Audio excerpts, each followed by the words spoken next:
Hello, and welcome back to the Pretty Little Podcast. We're your hosts. My name is Phoebe. And my name is Caroline. And Phoebe's back in Nashville, so we are recording virtually yet again. I hope you enjoyed the freaking Laugh Riot, fun-filled, fun fest episodes we've been churning out. But they're done now. They are done. They're I'm finally done. back. Don't expect a single LOL over here. It only took me 8 fucking years to get back here. How Christ. was your journey back home to Nashville? It was pretty good. It actually kind of flew by. I was going to ask what your listening tastes were like if you were on a like your Well, I Broadway think that Baby actually- bullshit. I think that actually helped. I wasn't doing just one thing the whole time. Of course, I did do some show tunes. I kept going back and forth to the news, and I started an audiobook, which is something that I think I might try, but I feel so... Look, if you love audiobooks, that's fine. I don't know if they're for me. And it's not that, I feel like I'm not reading a book. Yeah, I feel no, like I I'm know. listening to a podcast. And so I feel like if I were to insert it on my Goodreads, I'd be like, I didn't read that. Yeah. That's how I feel too. I decided, so like when my friends were here over Christmas, they were talking about this book called None of This Is True. And they were like, you have to listen to it. It's so good, but you really have to listen because the premise of this book, have you ever read it? No. Okay.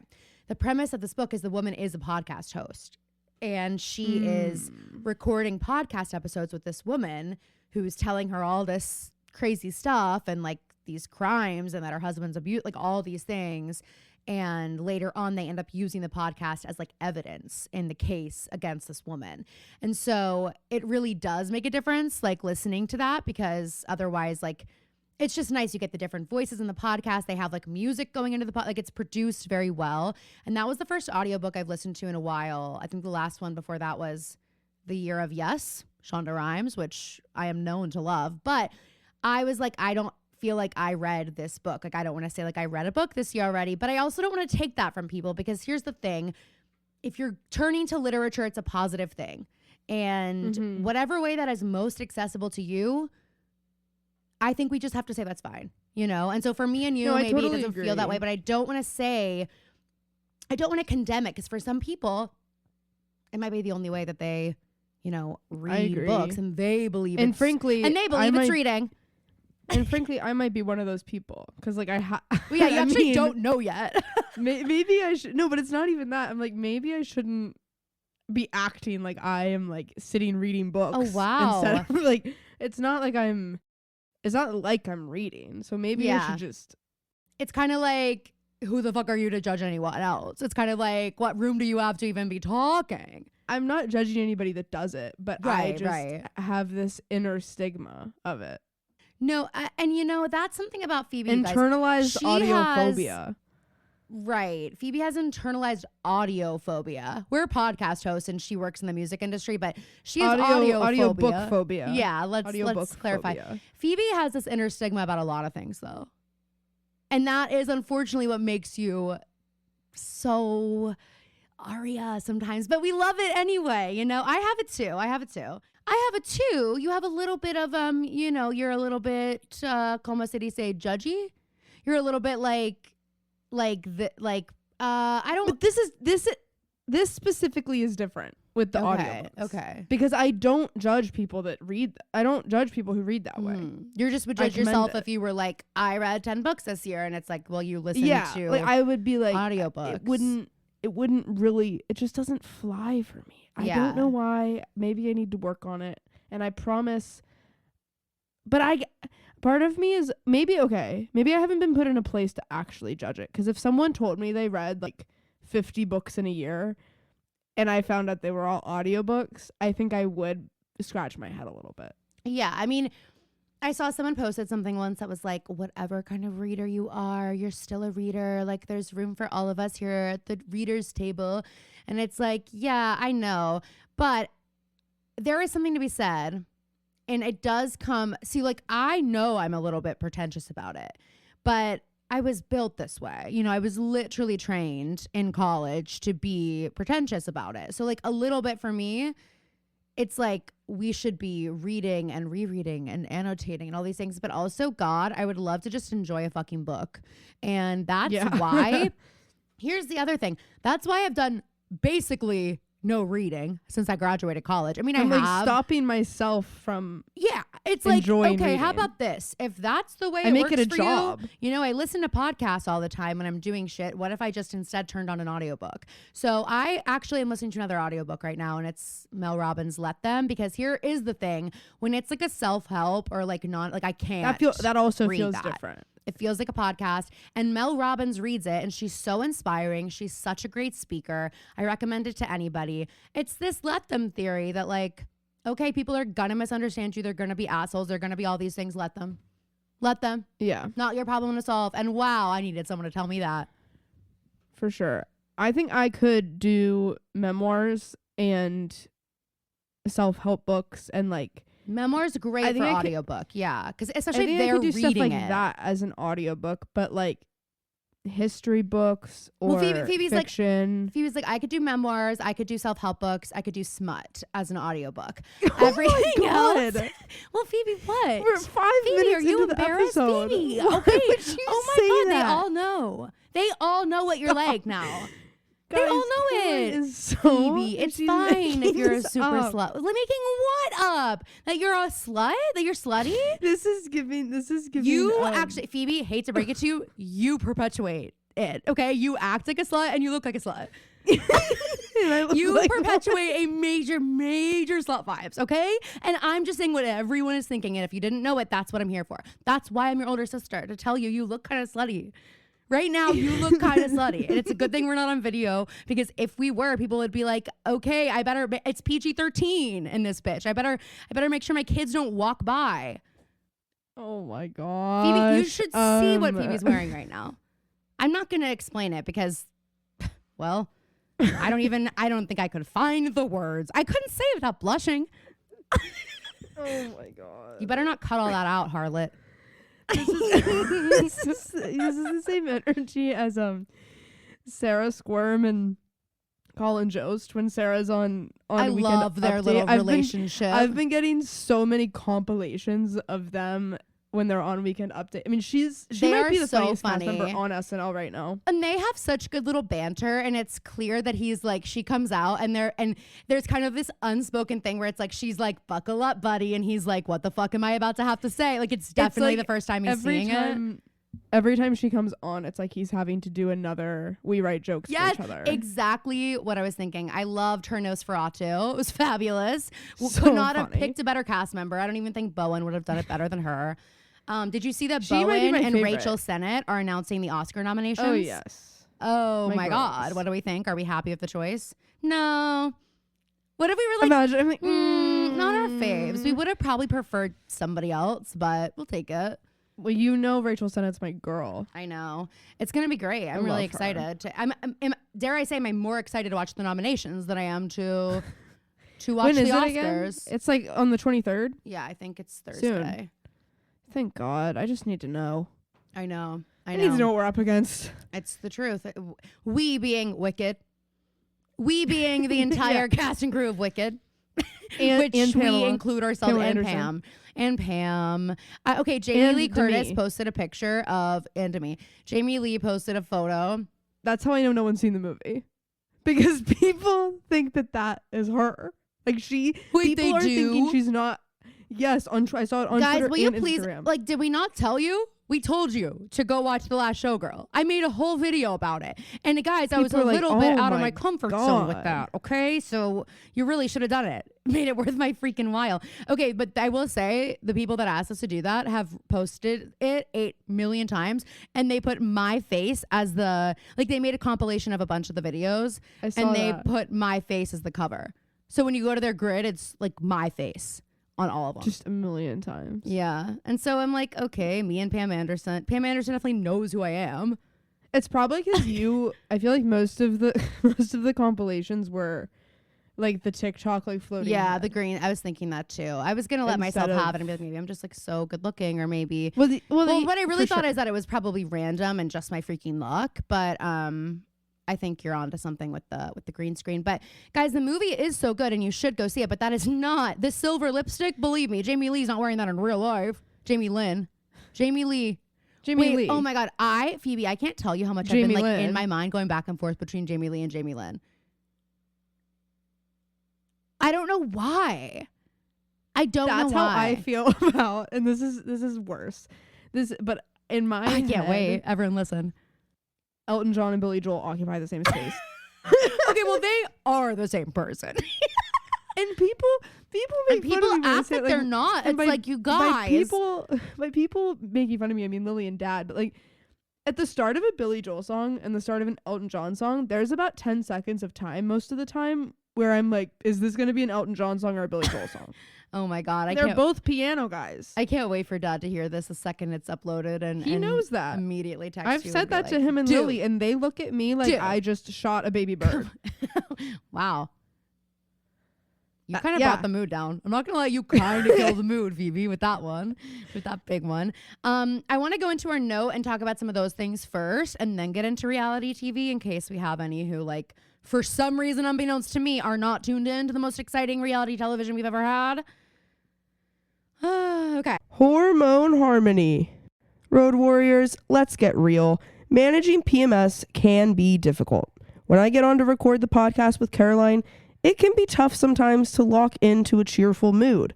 But good news, with the help of Hormone Harmony, I am able to manage my PMS and so much more. It helps me balance my moods and even improves my sleep quality. Hormone Harmony is dedicated to making women's lives better. One of the ways they achieve this is through science-backed herbal extracts called adaptogens. These help your body adapt to stressors. Hormone Harmony is third-party tested, non-GMO, and gluten and dairy-free. It's no wonder to me a new bottle of Hormone Harmony is sold every 24 seconds. If you can even believe it, for a limited time, you can get 15% off your entire first order at happymammoth.com. Just use the code PrettyLittlePodcast at checkout. That's happymammoth.com and use the code PrettyLittlePodcast for 15% off today. So I want to just get right into it. We have got some massive celebrity to discuss, okay? First, I want to bring to the table is Matt James and Rachel Kirkconnell breaking up. What do we think of this? When is the last time you have seen a celebrity breakup that people have been convinced was hackers? Like, the people were so convinced Matt James was hacked because this was so out of the ordinary and insane. I was shocked. I was also like, is he like on something? It really I felt. shouldn't say that. I just mean it felt very strange. Everything about that's not how he posts. No, and guys, here's what he put. And also, you missed it's fine if he's religious. Obviously, we don't care about that. But it was a weird breakup post. He doesn't have the Maddie Pruitt vibe to him, and he never really has. No, he's kind of like when the football players get interviewed after a game, and they're like, "All glory to God." I need to thank first and like that, exactly. Yeah, like he's more that vibe. Totally agree, and I think also like, sorry, Matt, love ya. And I was excited when he was named The Bachelor. His season kind of sucked except for the girls. We got a lot of great girls, but Matt as a Bachelor was kind of lame. But like, he showed himself to be kind of a player after the fact. Like, he kind of fucked around with Rachel a little bit, and that came out. And then, granted, they did not have. Coming out of The Bachelor was hard. I know, couple. But it was going to be hard for him to stand on business and stay with her. Yes, it was absolutely. I mean, that was actually crazy. If we walk down memory lane. Rachel Kirkconnell, where did she go? She went to school in Florida or something, but she went to some antebellum she went to ball. Georgia Southern. Yes. And this all came out, and some like racist things that she had posted on social media and whatever, and it came out, and she wins. And everyone is like, well, Matt is our first Black Bachelor. Like, he really needs to, set an example. And it was kind of this crazy thing. They had Emmanuel Acho come lead the After the Final Rose. And honestly, I think we all were like, holy shit, because we were watching, like, I mean, Matt wasn't like easy on Rachel and that at that night, and no one thought so. And he didn't need to be. No, he didn't need to be, but it was like, it's not like she didn't have to like go through anything with what she definitely, he put her through it a little bit on TV. We held her accountable. Yes, but I am also saying I'm talking about Matt though. Like, so did Matt. No, I know, but I know what you mean. I was just saying it's not like she hadn't been through anything. Right. The Yes. court of public opinion held her accountable. And so did Matt. Like, it wasn't like Matt wasn't and we were. Like, Matt was. And then, you know, she, I guess, started doing work, whatever, and he ends up taking her back, but he takes her back and then immediately is cheating on her. And it's like, I didn't know that. yeah, dude, it like came out because Rachel, like, she was in New York all the time with him, and it was like, oh, are they back together? Are they not? Whatever. And she was like, yes, we're back together. And then all this stuff, this girl came out and was like, okay, well, I fucked him this weekend, like, and started like posting like receipts, basically. By the way, girls who do that with that energy, you're not a girl's get girl. a hold of yourself. Like, yeah. Saying it like it's this cool like badge of honor. Yeah, and like fuck that you, your makes boyfriend's cheating Rachel on you. uncool, It's like, you know, yeah. So then, I mean, they've been together now for 5 years. They have come so Yeah. far. Like, Rachel has definitely like come back into the public's good graces. Everyone was really excited about her and Matt. Thought they were going to be getting engaged, and we just saw that New York Marathon video of them that was like so Yeah. sweet. They had this like foodie influencer relationship, and out of nowhere, they're like he's posting on his Instagram story them in London together. The next morning, he posts a photo of them from The Bachelor. Somebody tweeted, do you think he had to Google Matt Rachel The Bachelor to get that photo? Like, out of all the photos you have, you guys have not been attached to the Bachelor franchise in fucking But I guess years. it's- And you really, I don't feel like I know- Matt James I ever know a lot wanted of- to be. I agree with that. But I know a lot of people said that, but that is the first moment they met. So I wonder if that's why he picked it. I Like, that guess was so, but it's also like, The very I just feel like beginning of their so many relationship. people leave the Bachelor world and they're so determined to rebrand as a couple in the real world, not a result of the Bachelor. And I feel like they were a bit, because also like the Bachelor audience remembers what Rachel did. And there are probably a lot of people that are now following them that have no idea because they weren't there when they even met on The Bachelor. You know what I mean? At this point, they've been together so long. She's got over 1 million followers. Like, she's not the Bachelor girl anymore. So that's why I'm like, to remind people of that felt a little bit odd. Then to do the location tag Nemacolin, which is where it was, but like, seems like extra work to be putting into a breakup post. That seems kind of bizarre. Well, yeah, I don't know. Comments It limited, was a obviously. very- And the caption's like, dear Father God, like, bless me and Rachel as we navigate this devastating heartbreak. And it like, took me like a couple reads to realize Me that they were too. actually broken up. If I I'm was being like, are honest. they saying we're going through a rough patch? Like, I was like, is she sick? Like, is one of them? Yeah, are one of them literally. like, are they what like, happened? gonna announce something? Did she Like, what die? is going Like, it was on? literally like the weirdest fucking post. And then there are no comments. She says nothing. He says nothing else. But his story of them in London is still up. So it's like, did something happen in the last 5 hours that you hastily? This doesn't And seem guys, like a hasty this is how post. we know. This is how we know that men are such a different breed. Yeah. because the story was still up. The Like, all story this was stuff still up. points to like. And Phoebe, it's worse. He's still responding to comments on his videos with Rachel. People are like, where is this from? And he's commenting and tagging her. Help me. Tagging her? Yeah. And he's commenting on like this video of like the wedding foods that he would have chosen. And like now he's not If with her. I'm And he's Matt- commenting back to people on that video now.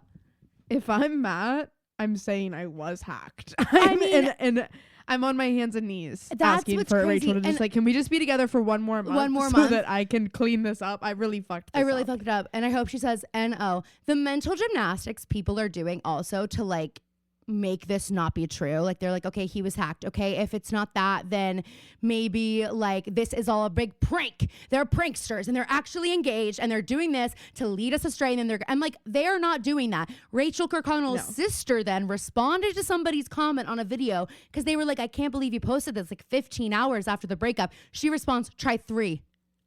What? That's giving I'm trying to get ahead of something. Yeah. You know? I think it's probably, if I had to guess, she wanted him to settle down and propose, and he said no. It just seems. And then I mean, they got into a major fight, and then he got mad that she said, then if you like, yeah, maybe if it got to an ultimatum point, and he felt emasculated and Yeah. bad about the situation, so he decided, okay, fuck you, this is gonna be my narrative.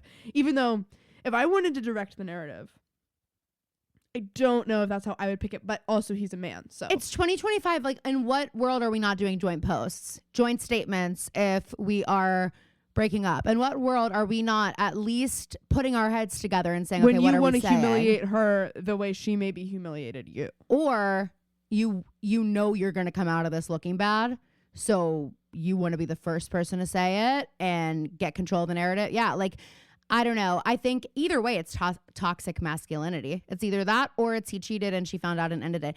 The one thing I have with the engagement thing is, like, she has been so vocal about wanting that. It's been no secret. So that wouldn't come as a surprise to him. And it seems so sudden to just like break up like that after posting the way they're posting.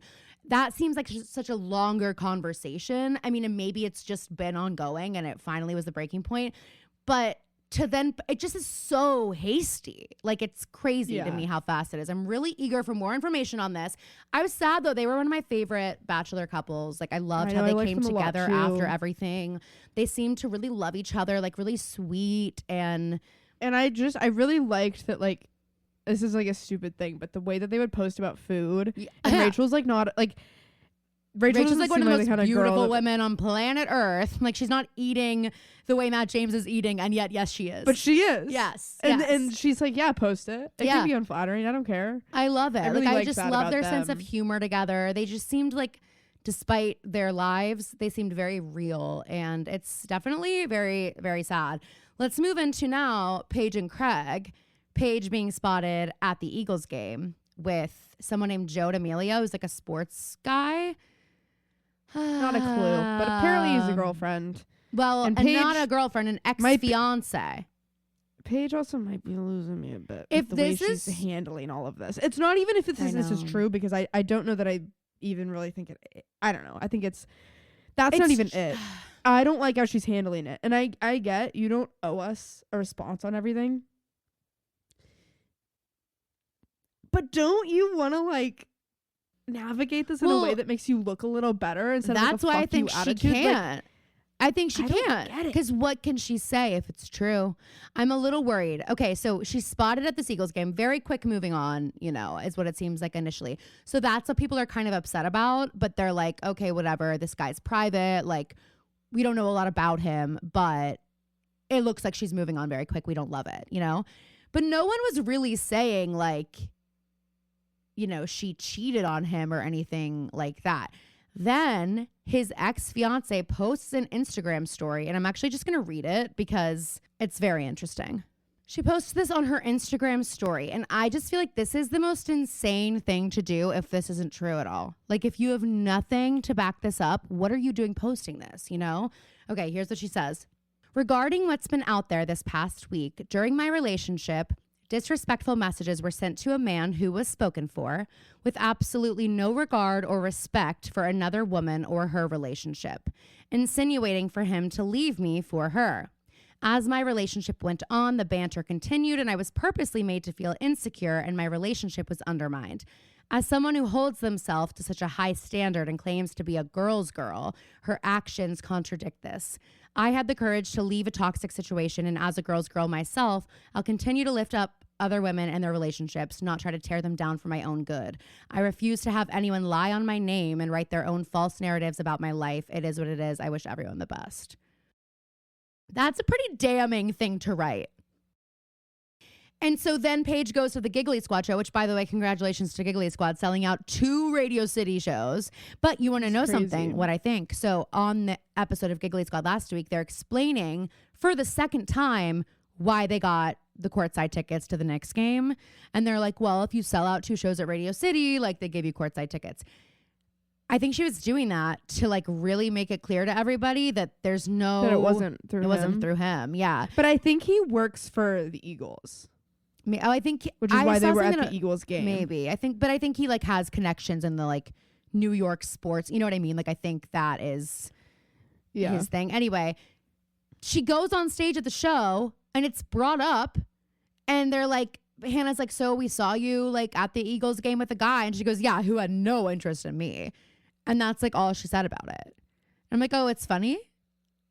Oh, what's funny about it? Oh, his ex-fiance just posted this Instagram story and we're laughing. Sorry.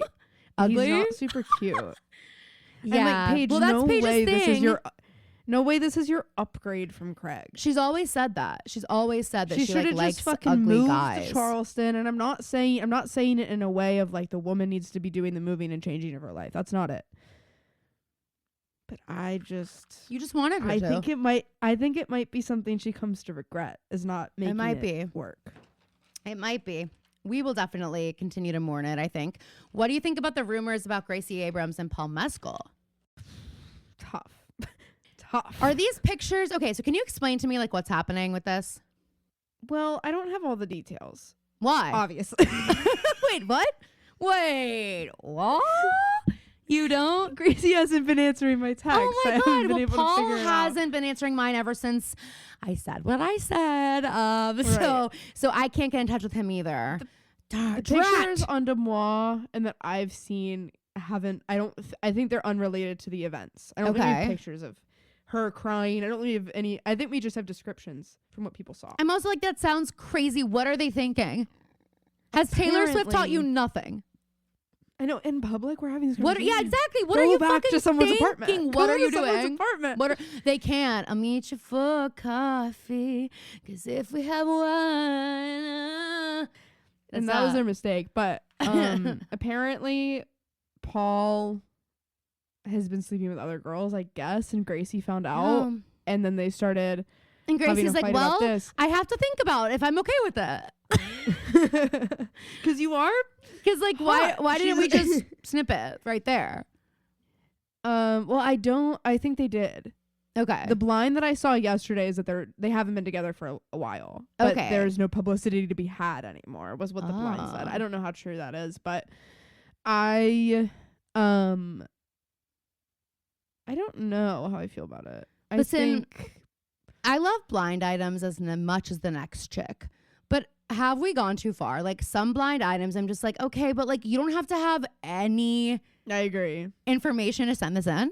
Like, no, you can just like I can just send whatever I want. I only pay attention to blinds that are revealed. I don't really me try too. to pay attention to ones that are still anonymous and then are never revealed. I'm like, that sounds like bullshit. I know. And I'm sure most of them are. And if you think I'm gonna But it can be remember and come fun. back to check, you're out of your mind. You're out of your gourd. But So it's not So happening. as soon as I get a video that's of blinds and it's not a reveal one, I skip it. Yeah. And I go see if she's already posted the reveal. And then if she hasn't, I forget I ever saw it. But I just think, Paul, just fucking marry Daisy Edgar Jones. We all know you want to. We all know that you guys are like, did whatever you did during normal people. Like, let's like, just, we all know that you're in love with her. You talk about her all the time. We see the pictures of you looking at her. We like, maybe she's the one who's like, I hope. I would love that. I would and respect that so much. I think that's part, even though Phoebe Bridgers cheated on Paul with Bo Burnham, which is still crazy to me. Because also Bo Burnham cheated on his like fiance of like decades. you guys Phoebe Bridgers. have got to stop cheating. Oh, for real. I know. What You is have got that? to stop. It's not that hard. Why are we all just like, well, not we all, but why are some of you like out here just left and right willy-nilly cheating? Yeah, it's crazy. So I just think he's always, what's that Olivia Rodrigo song? I just can't come between them. They've got their own thing. No idea. And that's how I think every woman, it's like a TikTok sound. I think God, every woman, it's brutal out here. That one? no, that's not the one, but I That's think every girl that Olivia dates- Rodrigo song is that one. But I do love Olivia Rodrigo. I'm not roasting her, but every song is that one. Every girl that dates Paul Mescal is going to feel that way about Daisy Edgar Jones. Every girl It's that just dates Paul until Mescal they is get probably married. going to cry. Paul Mescal is doing nothing to argue against what I have decided he is. I thought you were going to say Paul Mescal is doing nothing to get me, Caroline, to like him. Well, that is It's like, you're exactly right. what He I'm isn't. saying. He has heard all my gripes and he's like, and Right. And I'm going to do something and I'm gonna more. just keep adding. What is like, with, I know that the internet like doesn't love Gracie Abrams. But what is with the influx of They hate that hate I've seen her. on my Twitter recently? They When TikTok hate went her. away, They're like, they were fuck like, you, Gracie Abrams. they're like, thank God I never have to hear another Gracie It's as if Abrams. Gracie Abrams took TikTok like from them. They like black out all her Yeah, the like, letters in her name. It is I never really have to hear another Gracie strange. Abrams song. The public has such Yeah. a strange relationship I with guess Gracie it's like Abrams. the nepo baby stuff, but I'm It like, you don't is. have to listen to But her. they also think she's boring. And her songs are popular. Yeah. So just get I over think yourself. it's they are popular. I think some people are like, it's a little bit too Senorita awesome, which I get, but I still like them. Oh, totally. So You is know? Olivia Rodrigo. They all are. Exactly. The only one who's exactly. not Senorita Awesome. Sorry, guys, is Taylor is Sabrina Swift. Carpenter. I don't think Taylor's Senorita awesome. Taylor There's Swift is one the song. original No, I don't- Senorita Awesome. Oh, I think she is in her real life, but I don't think her music is. Me?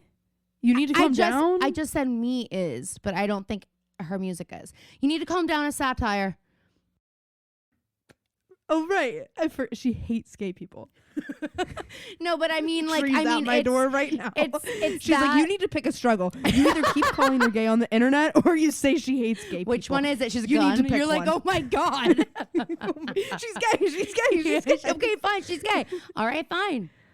She can She be gay shoots in your me. little She'll world. just be dead. I'm gonna can't shoot have you in the another leg one. because of that wrong answer. Wrong answer.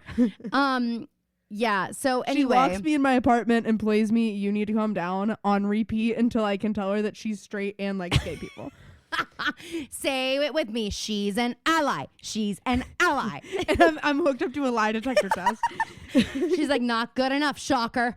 Like, it's a like lie in- detector it's like in and a- an electric shock It's like system. in Severance when they have to apologize. And Yes. they're like, I'm afraid you didn't mean it. And they make you read everyone who's actually like wronged Taylor Swift, and you might not know it, but Tree's on her way. She has a lot of stops She's to like make, and Santa she's not Claus. Santa Claus, so it's not going to be in one night. Well, Oh, she wait, is, her but she's not, because she's not going to do it all in one night. But she is going to come to everyone's house and visit you one by one and come through the chimney. And when she comes through, she does have a gun, and she is going to get the bottom of whatever you said about Taylor, and she's going to say, read this until she feels like you meant it. And then if she has Again, to go, Hollywood Travis Studios- comes and watches. Hollywood Studios, if you're listening, We're available. let us write we are the so Tree eager. biopic. We have And I'm no telling you, idea. I'm telling you, it doesn't even have to be an actual Tree biopic, but just a Tree-like character. Yeah. We'll call her Branch. Oak. Oak will be her name. Not us both. We'll call her Bark. We'll call her Owl Hole. We'll call her Sap. We'll call we'll call her How Many Rings on the Tree Stump. We'll call her Stump. We'll call her Womping. Willow. We'll call her Willow. Willow. Okay, perfect. Okay, fine, compromise. All right, we If you came didn't to like any Willow. of those options, we'll We call her came up Willow. with Willow. It's gonna be Willow. All right. And we'll have Amy Adams play her, and it doesn't actually have to be about Tree, but there'll be some pop star that again you never see throughout the movie. But they call her You just hear Blondie. about. They call her Blondie, and that's all you know. Her name's Tyler. Her name's Tyler, and they call her Blondie. Tyler can be a girl name. She's different. Yeah, it can be a girl name. She's a cool girl. They actually had her name was Taylor, but they made her drop the A when she became famous because the stage name Tyler is cooler for a girl. Hey, TikTok, what was that? What was that? Hey, what was that? Were All you of guys, us did you guys coming- see that? All of us coming back. First of all, I love the idea that we truly acted like our plug was shut off and killed in the street, and we were like truly going through withdrawals. I mean, and then actually, here's what's so funny about it. Actually, what's so funny about our reaction is I know they took it away an hour earlier. Like I get that, which was fucked up. Which- Some of us were partying. which evoked the reaction initially. But we really just had like a night's sleep I know. away from the That app, is the and we truth. couldn't handle That it. is We absolutely could not the truth. handle it. We woke up like having hot flashes, like twitching. We're like, my eye won't stop I know twitching. we're like oh, it's like that episode of SpongeBob where he has like the chip and the rock and the whatever the Yes. paperclip. Those are his Yes, friends. his And we're just friends. like reopening the app over and over. again. Literally, I was just like, God. But I mean, Or like no, we actually what we really were in Catching Fire. The girl that is just the old woman they think is crazy the whole time walking Mhm. around the island saying TikTok, TikTok, Mhm. TikTok before they realize it's a clock. Yeah. Spoiler alert. That was Wow. us walking around. That was us on Twitter. That was us on going Twitter. back. Do you know into you the have fully 30 emerged Twitter. minutes? Yeah. Guys, We literally, and us coming back the next day, we were that sound that was like, hey. hey, how y'all How doing? y'all doing? Yeah, exactly. Well, I saw some hilarious like TikToks from people in the UK who were like, "Are you back? Are you back? Welcome. We missed you so much. It was so I loved it. boring around here." I saw a video of someone who was like, and by the way, they were talking shit about you while you were gone. Yeah, It wasn't and me, I'll tell you, but they were. they were. I'm going to tell you what some of the stuff that went down while you were gone. And they started going through the And list in the video of James Charles, when he got back on. Guys, and everybody I'm here. goes, I'm here. I don't know how long I'll be able to be here, but I'm gonna Everybody be goes- like, what? everybody says, this is like the one cockroach that survived the apocalypse. It's like, of all people, All the people commenting on live, it was so funny. They were like, James, what are you James, doing what here? are you doing here? How James did was you like, you hacked the mainframe. James is like, I'm making history. I'm actually making history. James was like, my software slays, by the way. Yeah, it was just really all of that. all of that. and all the influencers And their who lies. were doing that. Let's talk that about some little of their lies. trend. My favorite was Charlie D'Amelio's lie when she came on and said it wasn't an anxiety pin. And I was like, huh? And I look it up and figure out that a while ago she was caught in some video holding a jewel and vaping. And then she made this video saying it was an anxiety pin. And the way the people, and I was like, okay, we have done this. Like for Taylor, we have done this. I'm sorry for Miley, for whoever, like I've done this. When Vanessa Hudgens sent her boob pictures and got caught during High School Musical, I've done this. I have defended these people.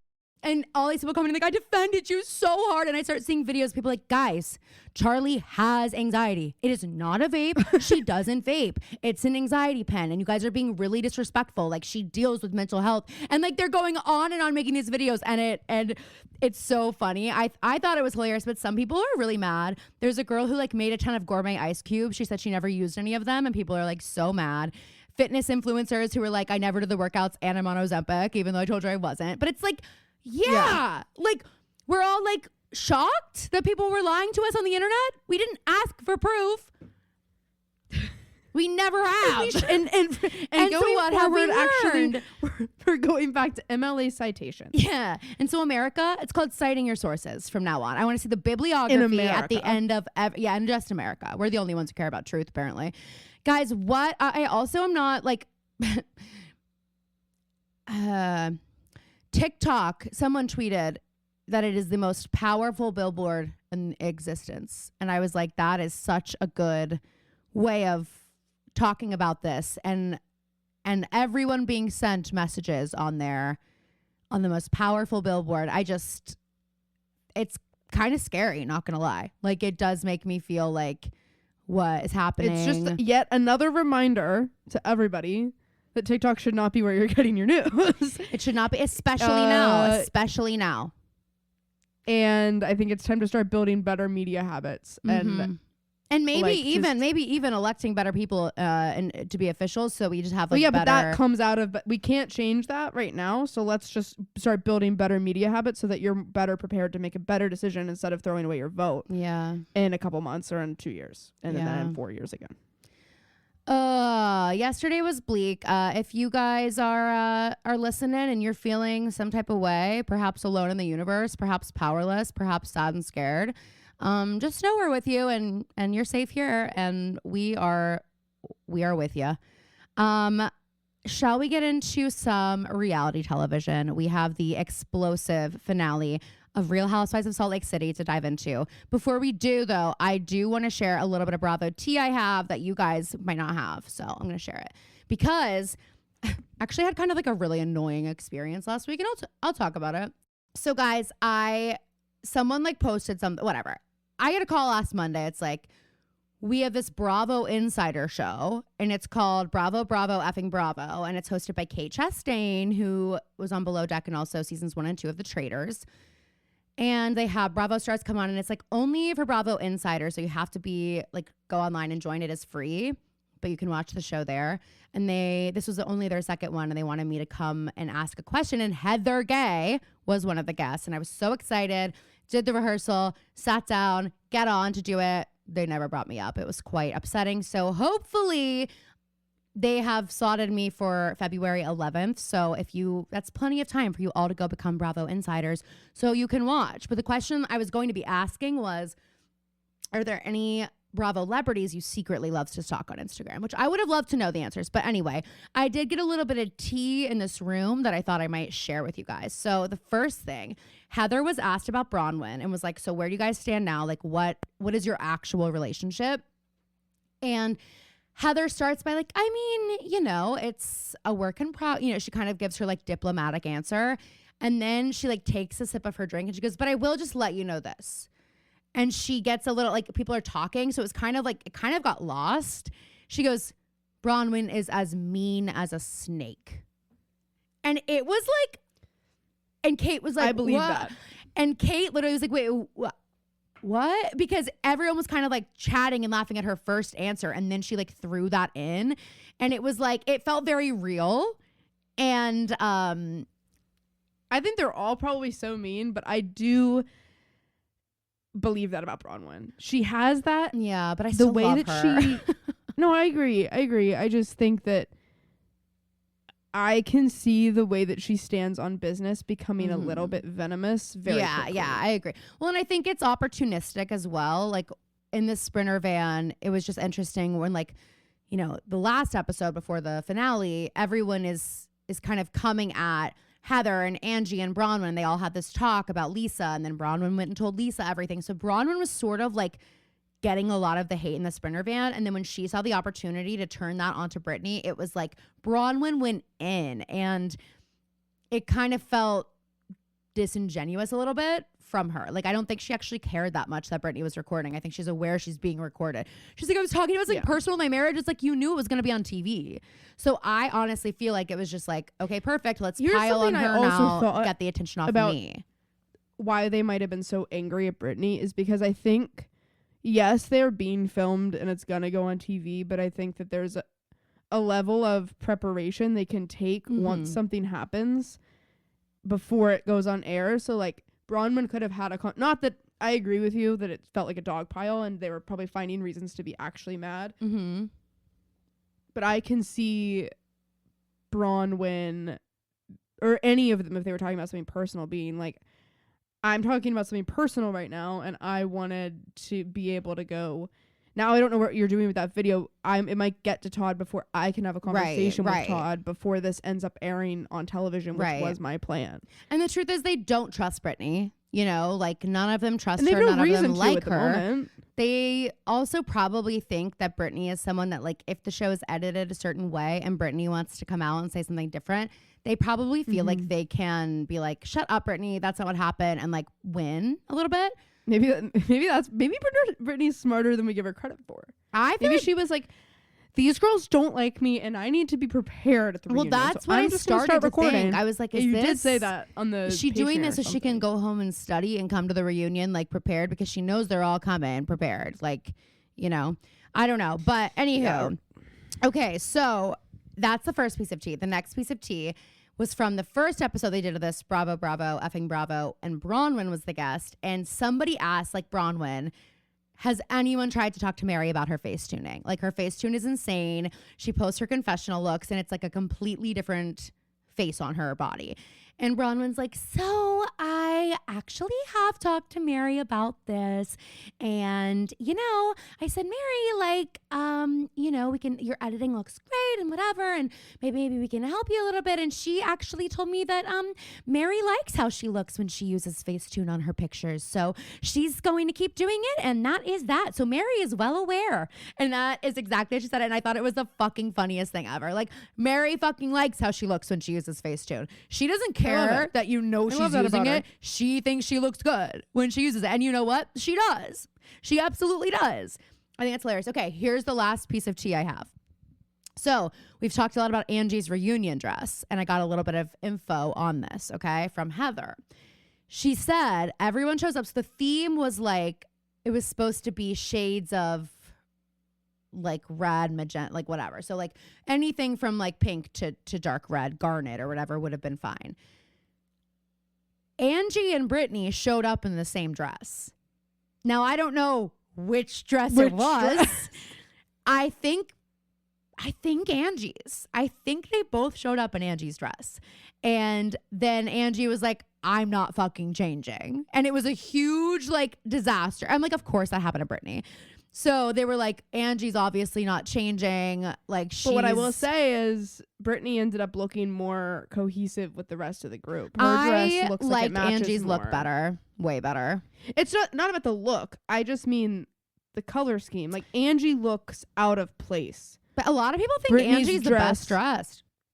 It's not a. It's not about. I know that. you're saying, like, I in just the thing, mean but I don't- In terms of the, it doesn't. That's why I'm like.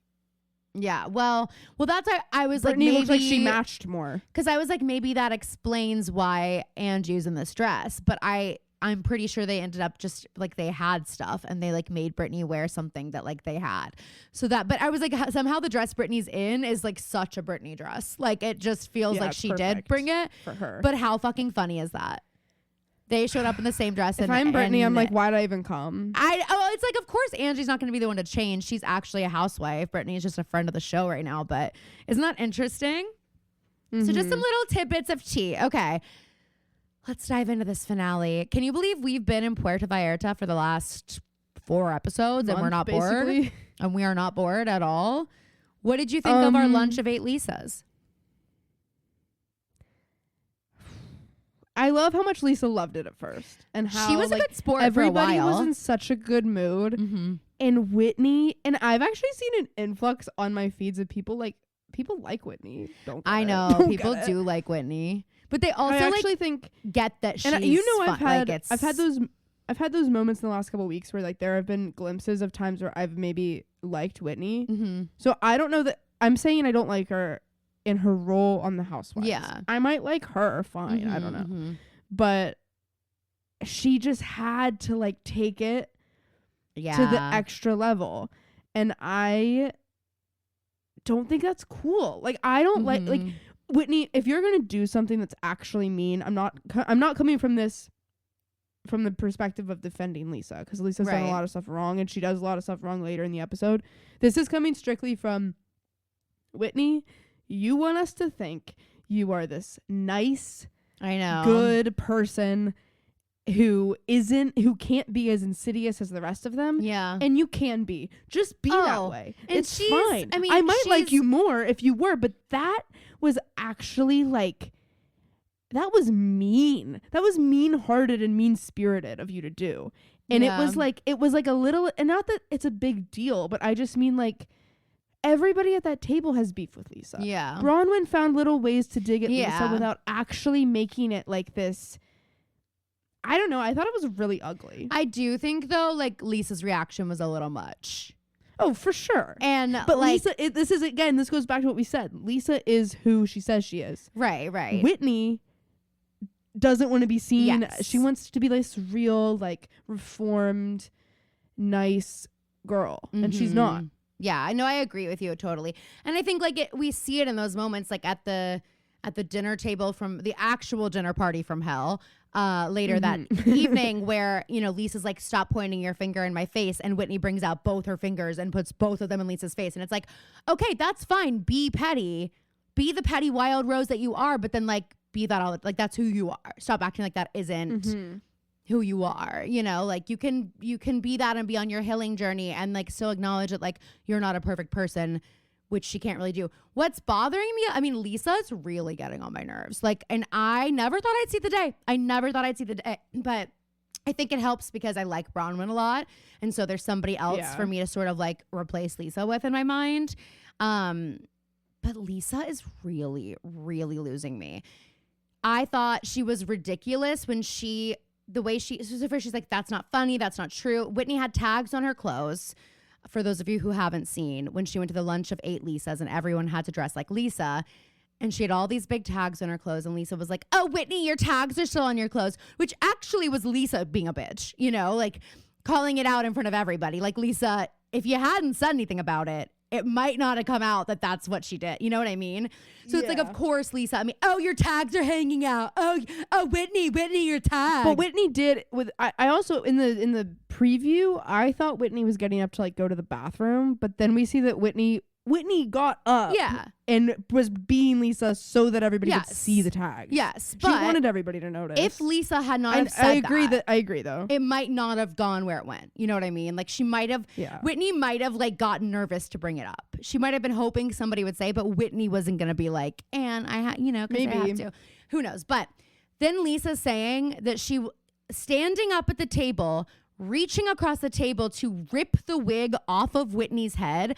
Amazing TV. What the fuck, Lisa? And it was like such a moment where she couldn't control her body.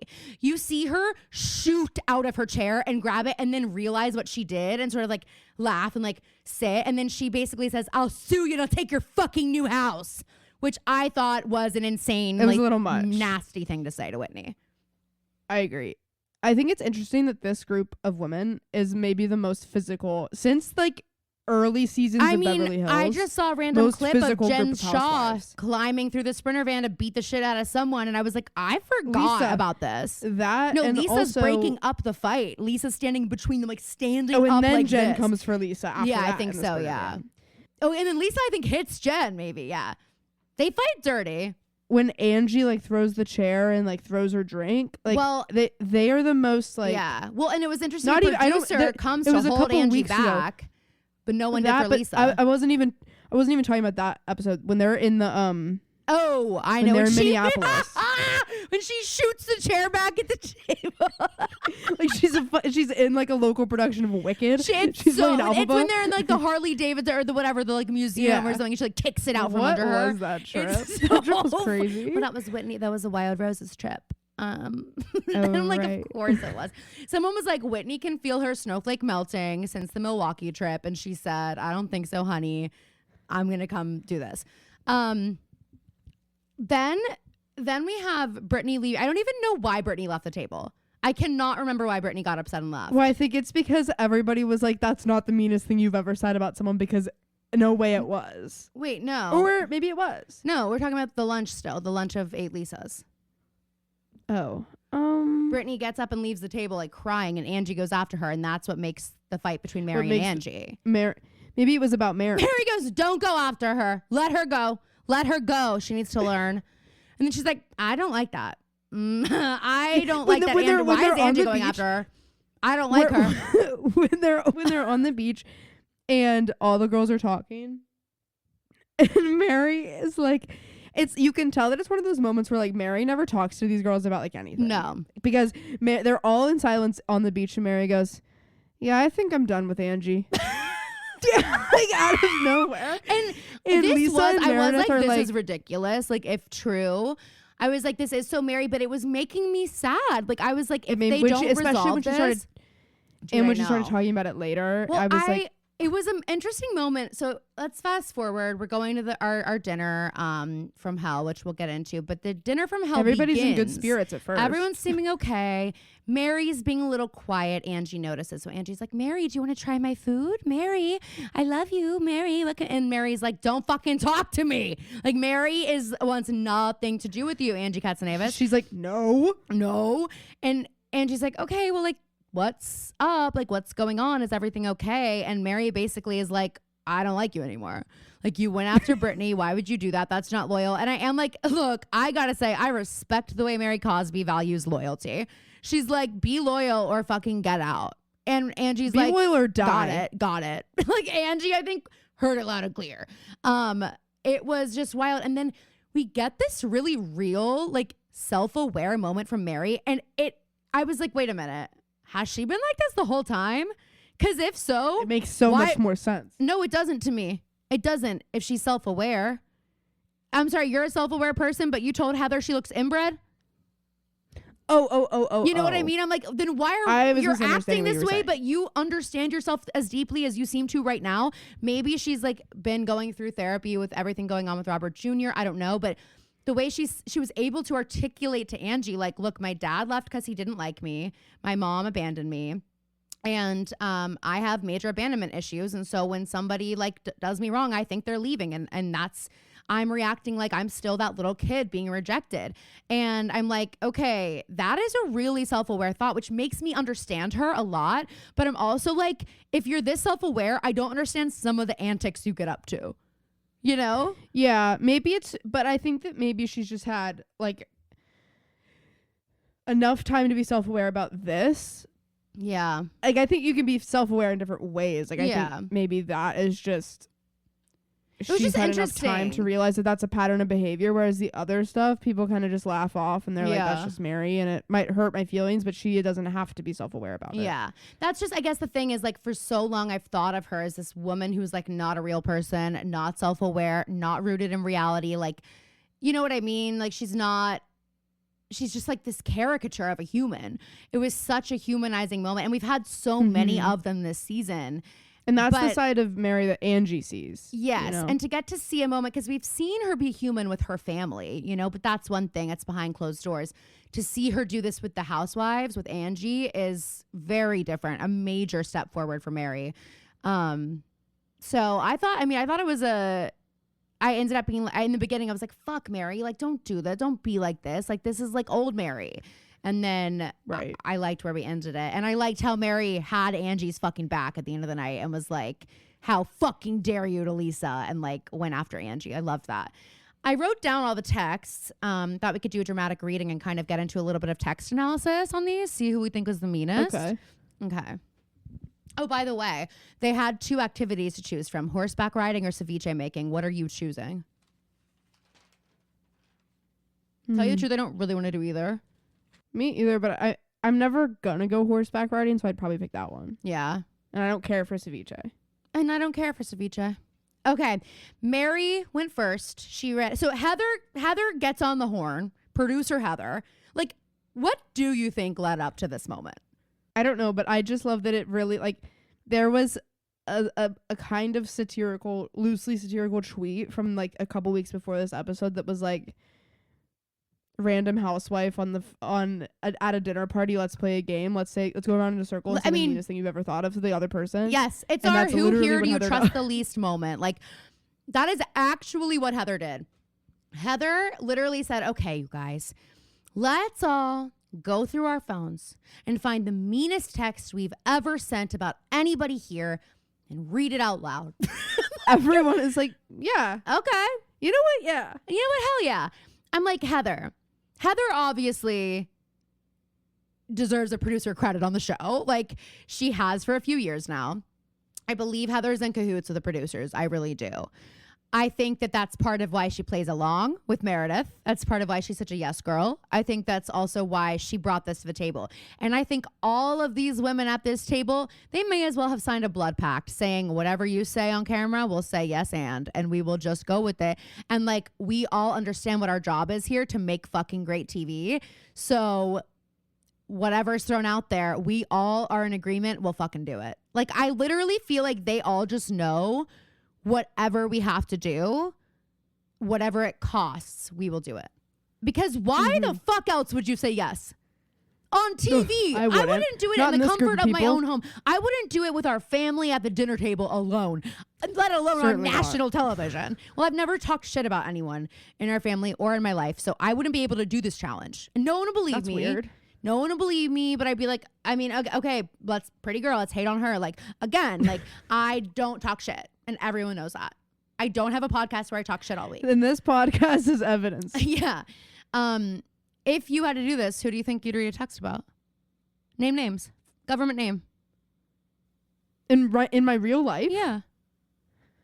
Yeah, Oh. share it. Go on. Mm. Floor's yours. Mike's hot. There's like 3 or 4 options, I'd say, probably. That's a lot of vitriol you've spewed. Okay, We all just I've had- learned something.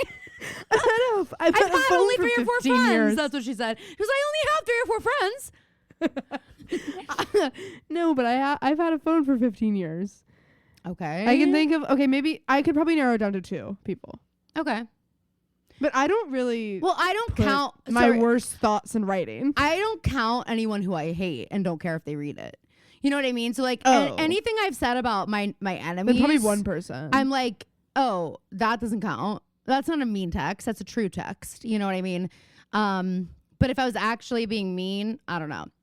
Okay, so Mary chooses a text about Heather. I thought Mary's text was like pretty middle of the road. Here's what we got. Heather, From day one, I never felt accepted by her or included as part of this group. She changed when she became successful. I think it went to her head. She started getting aggressive, referring back to everything she's accomplished and threw it back in our faces. And instead of being grateful for her blessings, it changed her to become competitive and super mean, all while she enjoyed the feeling of fame. She's forgotten the people who helped her get to where she is and who are truly happy and proud of her, like I have been and always will be. Low-key, Mary, did you just write that text right now? Low-key, it kind of turns into a nice text. I know. Mary's like, and yep, this is the meanest thing because I say everything to your face. I called you inbred, remember? Yeah. I don't have to write it in a text. Yeah. Mary literally is like, I mean, I guess this is mean, but like, you won't know what the meanest thing I think about you. I've said it to your face. Exactly. I've either said it to your face or in a confessional and you've watched. How mean do you think? Probably, I'd say, I mean, knowing what the other texts are, I'd say that's probably second to last. Yeah, it was a good starting point. Heather, I was like, Heather, not you crying reading this as if you don't know what you're about to make Whitney read. Like, I thought it was crazy for Heather, who invented the game, to be crying. Okay, Brittany went next. I'm honestly like, Brittany should have been excluded from this. Like, I don't give a fuck. She wrote one about Mary. She like probably doesn't even have these people's numbers. I know. She literally doesn't. I would like to invite Bronwyn over for tea instead of Mary tomorrow. Mary's Wait, did face. she have a butler? Who did she send that to? Who did she send that to is what I want to know. And also she's like, but Bronwyn won't give me her phone number. So like literally she's like, doesn't. So can you send out a carrier pigeon stat? It is very weird. But part of me is like, I kind of buy it. I'm kind of like, that genuinely might be the meanest text she has on her phone.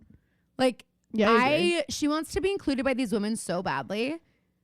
I don't think she's like, anything. Yeah, I don't think she's spending time talking shit on them because also she wants everyone in her life to think that they like adore her. We are BFFs. I am in the clique. You know what I mean? So she's not going to be sending texts that like tell a different story, I think, maybe. Right.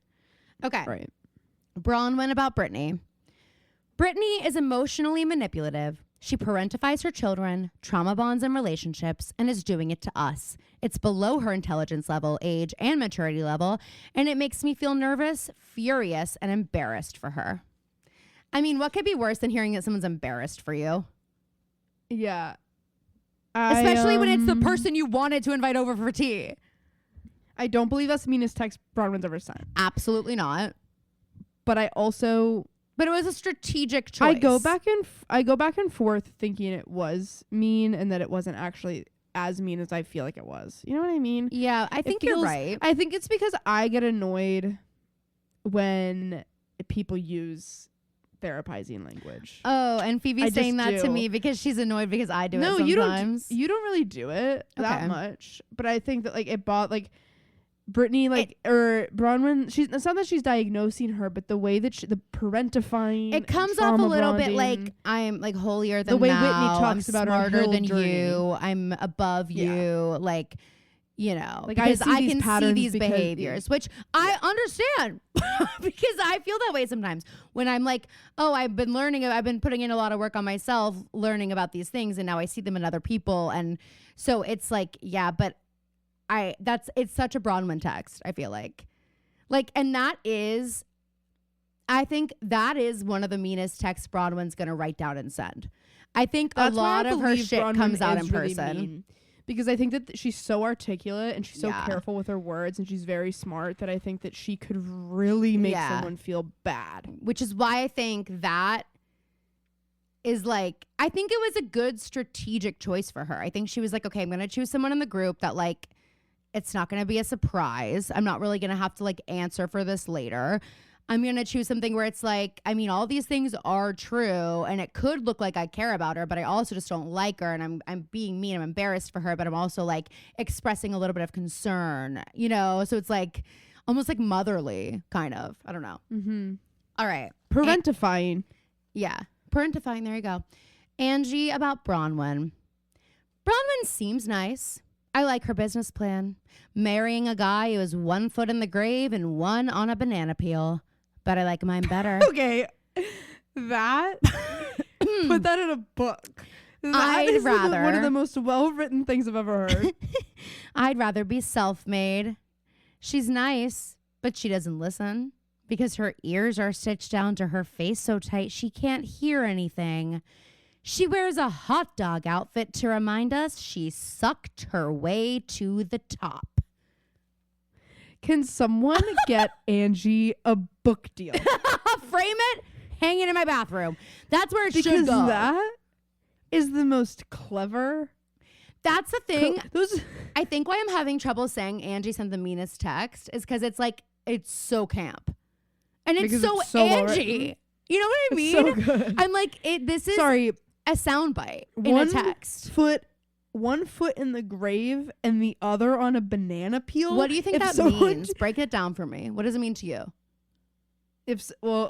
Obviously he's old and gonna die Right. soon, is what she thinks, and then also he's making a fool of himself. Literally, she's like, he's the town jester. She's like, he's a complete and total dunce, and he's gonna slip any minute on a banana peel, and we're all gonna laugh at him, and he's gonna fall in the grave and die. That's how, like, okay, I just like can't. That is such a linguistic art piece. I mean, yeah. She's a linguist. She is. What a gifted linguist you are, Angie. I mean, it is crazy. We get so many reads in here, you know. We get the read about her quote business plan, her marriage being a business plan, digging on her husband and digging on Bronwyn and what she's like, her ethics, her morals, her like who she is. And then she doesn't listen because her like talking about how I guess all the work she's had done. And then the hot dog outfit, the hot dog couture outfit to remind us she sucked her way to the top. I mean, it's a crazy text, but and it's so mean, but a couple things. Number one, I'm like, Bronwyn, respect. Don't tell me that's not a text Bronwyn would respect if one of her friends wrote it about somebody else. Yeah. If Bronwyn had that to read about someone, you know she would have. She can respect that, but for the cameras, she couldn't. You know what I mean? She had to like be hurt. Because it's also like, as long as it's worse than the text that she said. You know what I mean? Like then Bronwyn looks like Bronwyn. They should have done this like on Traders. Well, they should have done two things. One, they should have had to pick a name out of the hat so that what? Lisa couldn't pick Meredith. Oh, true. Again, yes. And then also, I think that you should, once you pick the text, you hand the phone to the person. And you can't wait until what someone reads about you. And because then it's like, there's I don't know that anybody did this, but there's a chance that if they hear that the text that is being read about that, they can kind of gauge how mean they're going to read. True. Based on what other people do. Yes, totally. Well, we did get Lisa's text in the extended version, but it wasn't on the live finale. Oh, it wasn't. Because I've read the I read it. I read the screenplay. Again, I'm trying to get more into reading, so I'm not watching TV either. I'm just reading scripts. But I and have to keep up. Yes. So Lisa's text about Meredith was not in the aired finale, but this is what she said. I feel like Meredith digs up information to weaponize it. It's fucking dirty and I don't like it. That was kind of lame. Sorry. Lame Lisa impression there. But yeah, it's also a lame text. It's like, you know, like, and interesting that Meredith didn't have to read one. If she read it and it was during the time that they were fighting, it would have seemed meaner. And I think it is a text pulled from that era. So like she and Meredith had already worked through it, you know? Right. So it's like such a cop out. And then I kind of love that like at the end of the whole thing, which I have two more texts to read, but at the end of everything, Meredith, like who has been involved zero, basically, has taken no strays, essentially. Like I don't even count the Lisa text. Okay. There is nothing okay about any of this. Like she loses it, and it's like, whoa! It's like out of nowhere. What I love about Meredith is that like she's asleep for half the scene, But you give her and a then cause. suddenly A producer is like under the table and shoots her up with like an upper and a line to She say. has an EpiPen. She's like, there is nothing okay about any of this. It's literally like she hulks out. It's kind of like how Toby says Spencer in the episode this week, where when she's literally lying in wait outside of the police department to find him. Oh yeah, and he sees her and he goes, Spencer. which is exactly how I also say Spencer's name now. Spencer. I can't wait to talk about that When scene I 'cause see it's her so just, like, fucking doing funny that anything, I'm she's like- literally. We pan over to the little grass in Rosewood Times Square, and there's a camp. There's a camp set up. She's been waiting for Literally, Toby. I mean, literally, it's the Rosewood Tent City, and that's where she's Spencer is. she's screaming Toby's name like she's the town crier. Toby, they were my gummies. They were my gummies. Yeah, it's so funny. But it's just so, it's like, I literally feel like Meredith realized, okay, I haven't gone yet. And everyone's like leaving the table and kind of freaking out. And the person I probably would have read a text about is Angie, and she's now left the table. So what if I just like act like I'm super upset about this and have to leave so that I don't have to do it? Like, I literally think she like realized, and she was like, there is nothing okay about any of this. And then she like got to leave. Like, she was like, if I just like do that, they'll be like, oh my God, Meredith's upset.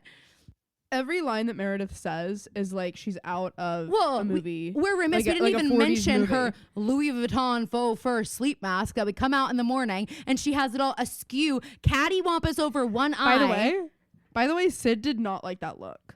I was watching I this have no- and neither Sid, did I. Sid, Actually, Sid did kind not of like- did. Sid thought there was like an animal on her head, and he would not stop barking until the scene was over. Well, that's so funny. It was, I mean, literally, Heather comes out and she's like, hi. And Meredith's like, morning. And Heather's like, you've never yelled at me like you did last night, Meredith. Well, I feel as though I can't be heard unless I raise my voice. And then Heather's like, so what's with the, oh, well, I scratched my cornea at 4 a.m. So. Like, And then guess what? It's completely healed. A few hours Why later for is the she- lunch of 8 Lisas, I scratched my This is- cornea at 4 a.m. Why is that?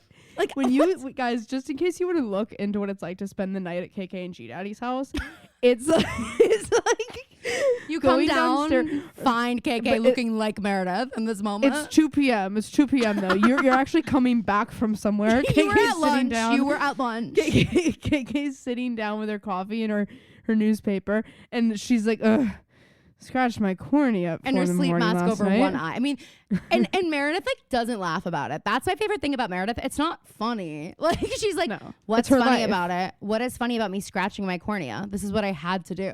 But it's also just like, of course it's Heather. Like, she's like, I want her to be like, Heather, you understand what it's like to lose an eye on a trip I am a- where you Heather's- need to have 2 eyes open.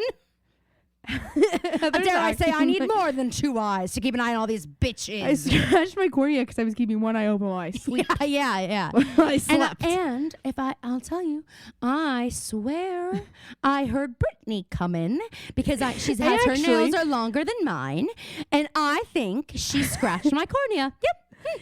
And Whitney I was plan on actually lying in confronting wait. her at the lunch of 8 Lisas. I could literally lunch of- see that storyline the happening. lunch of 8 Lisas sounds like a biblical like It tableau. does. It does. Lisa also was intolerable on Watch What Happens Live. with Wait, Chrishell. one more thing about this with Heather. I think it's interesting that Heather was acting like she was so not dramatic when the thing happened to her eye on that trip, and obviously she had every right to be As if dramatic she about what Jen didn't Shaw did to her. Almost But cost she a fully- producer or a crew member their job. I'm not even talking about that part of it. I'm also talking about like when she comes back and she's gonna tell everybody that she like doesn't know what happened or whatever. Yeah. And she's like, she's wanting nobody to notice, but she is wearing sunglasses and like she like Yeah. won't take her sunglasses. And then she's like, okay, is everybody watching? Okay. I know. It is like she's so pumped to give the reveal. It 100% is. It's the most interesting thing about her at that moment.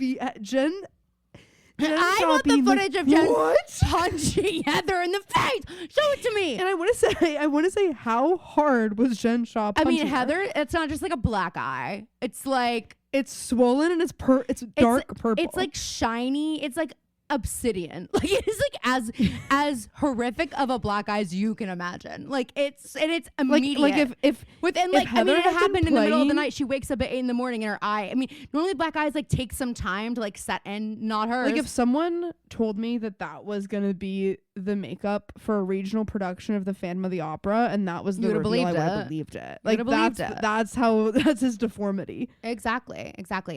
I don't want to forget to say this about Lisa and Watch What Happens. One of the things she said was like about Whitney, and Andy was like, why do you think, if it's not true, like if you don't return your clothes, like why do you think Whitney even like wore the tags?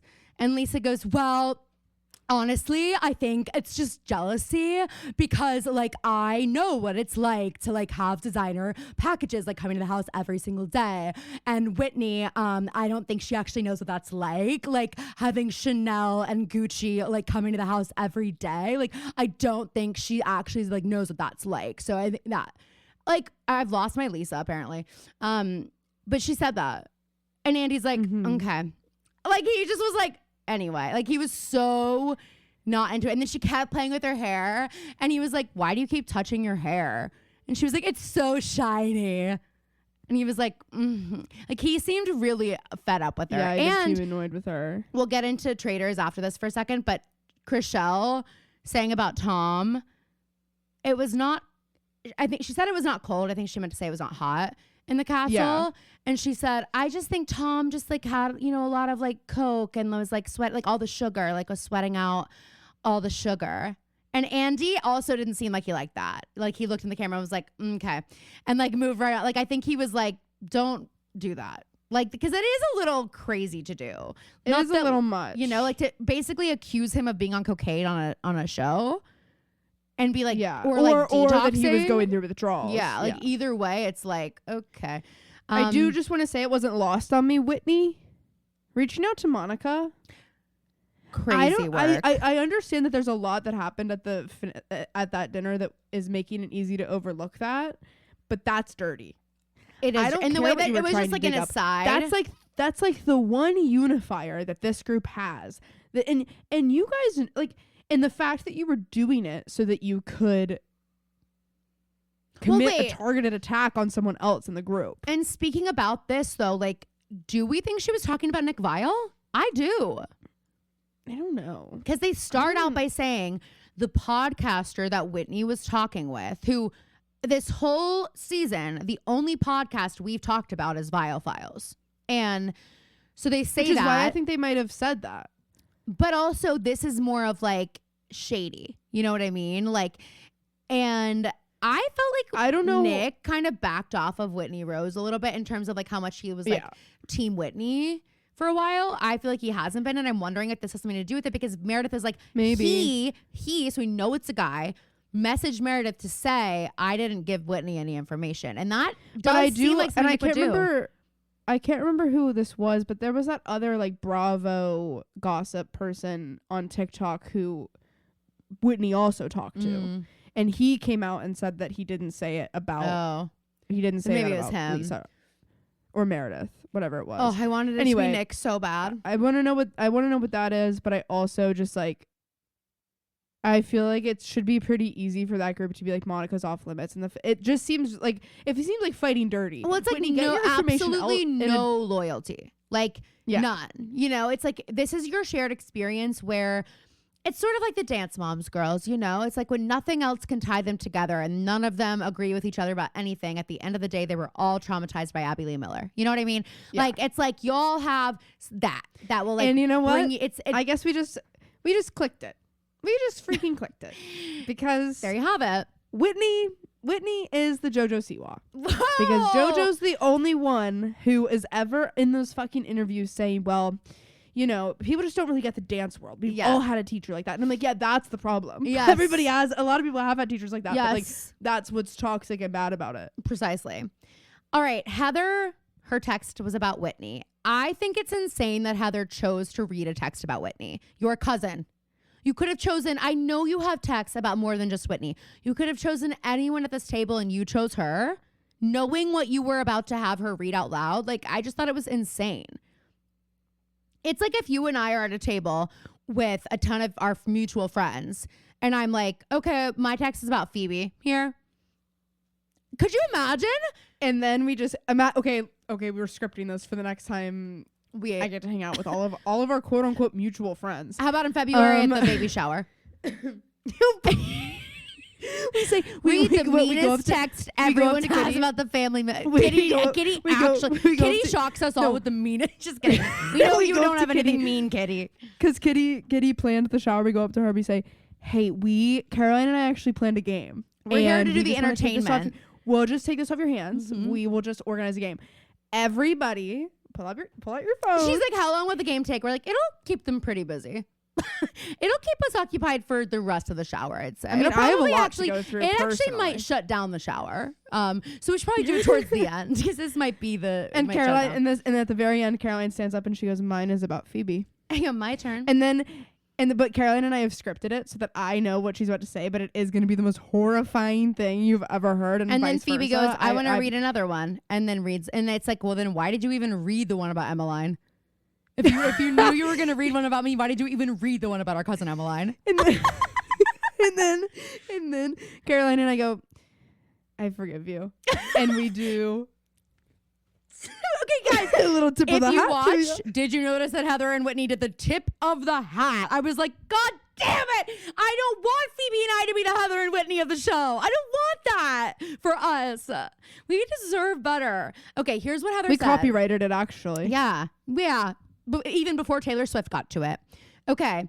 Heather said, Whitney is a low-life, thirsty piece of shit. I'm sorry. For an opening line, that's actually, About your blood cousin. that like hurts. Whitney is a low-life, thirsty piece of shit. She sold her soul for fame and recognition. She's a snake. I should have never trusted her. I've been so stupid and loyal, carrying her stupid Wild Rose products, even though I never sold a fucking one. I do think Heather's text is actually the meanest. Intention, recipient, like when you put all the ingredients together, I think it's the nastiest. Yeah, I think it's Heather, Angie, Bronwyn. Wait, did you read Whitney's? I'm about to get to Whitney's. Whitney knows what she did. Again, this is a Whitney, what is wrong with you moment. This is a Whitney, like, I feel like these girls need to sit down and be like, okay, so our marriage is off limits or not? Like, you know, are we going to talk about husbands or no? Like, what actually is crossing the line for you guys so that we can just like be aware, because it just becomes open season. And Whitney and Chrishell talked about this and Lisa on Watch What Happens. And I understood their point where they're like, it's introducing new information on camera. It's introducing a new rumor on camera, which Whitney knew she was doing. All of the other texts were just like, and it also things we kind of knew, you know? It also does. It's not just about an affair. It's insinuating also something about Lisa that in Salt Lake City, it wouldn't probably be super cool. Yeah. Especially when their son is a missionary. Yes. I mean, There's a severity to that accusation, but it's just that was also something that I took an issue with. Yes, I agree. So Whitney sends this text to Angie, and I wish we would have known like who received all the texts. We don't learn that about everyone, but we did learn it about this. Whitney said, so I was at a party with Justin and a woman approached us saying that if we ever wanted to bring in a third, she's our girl.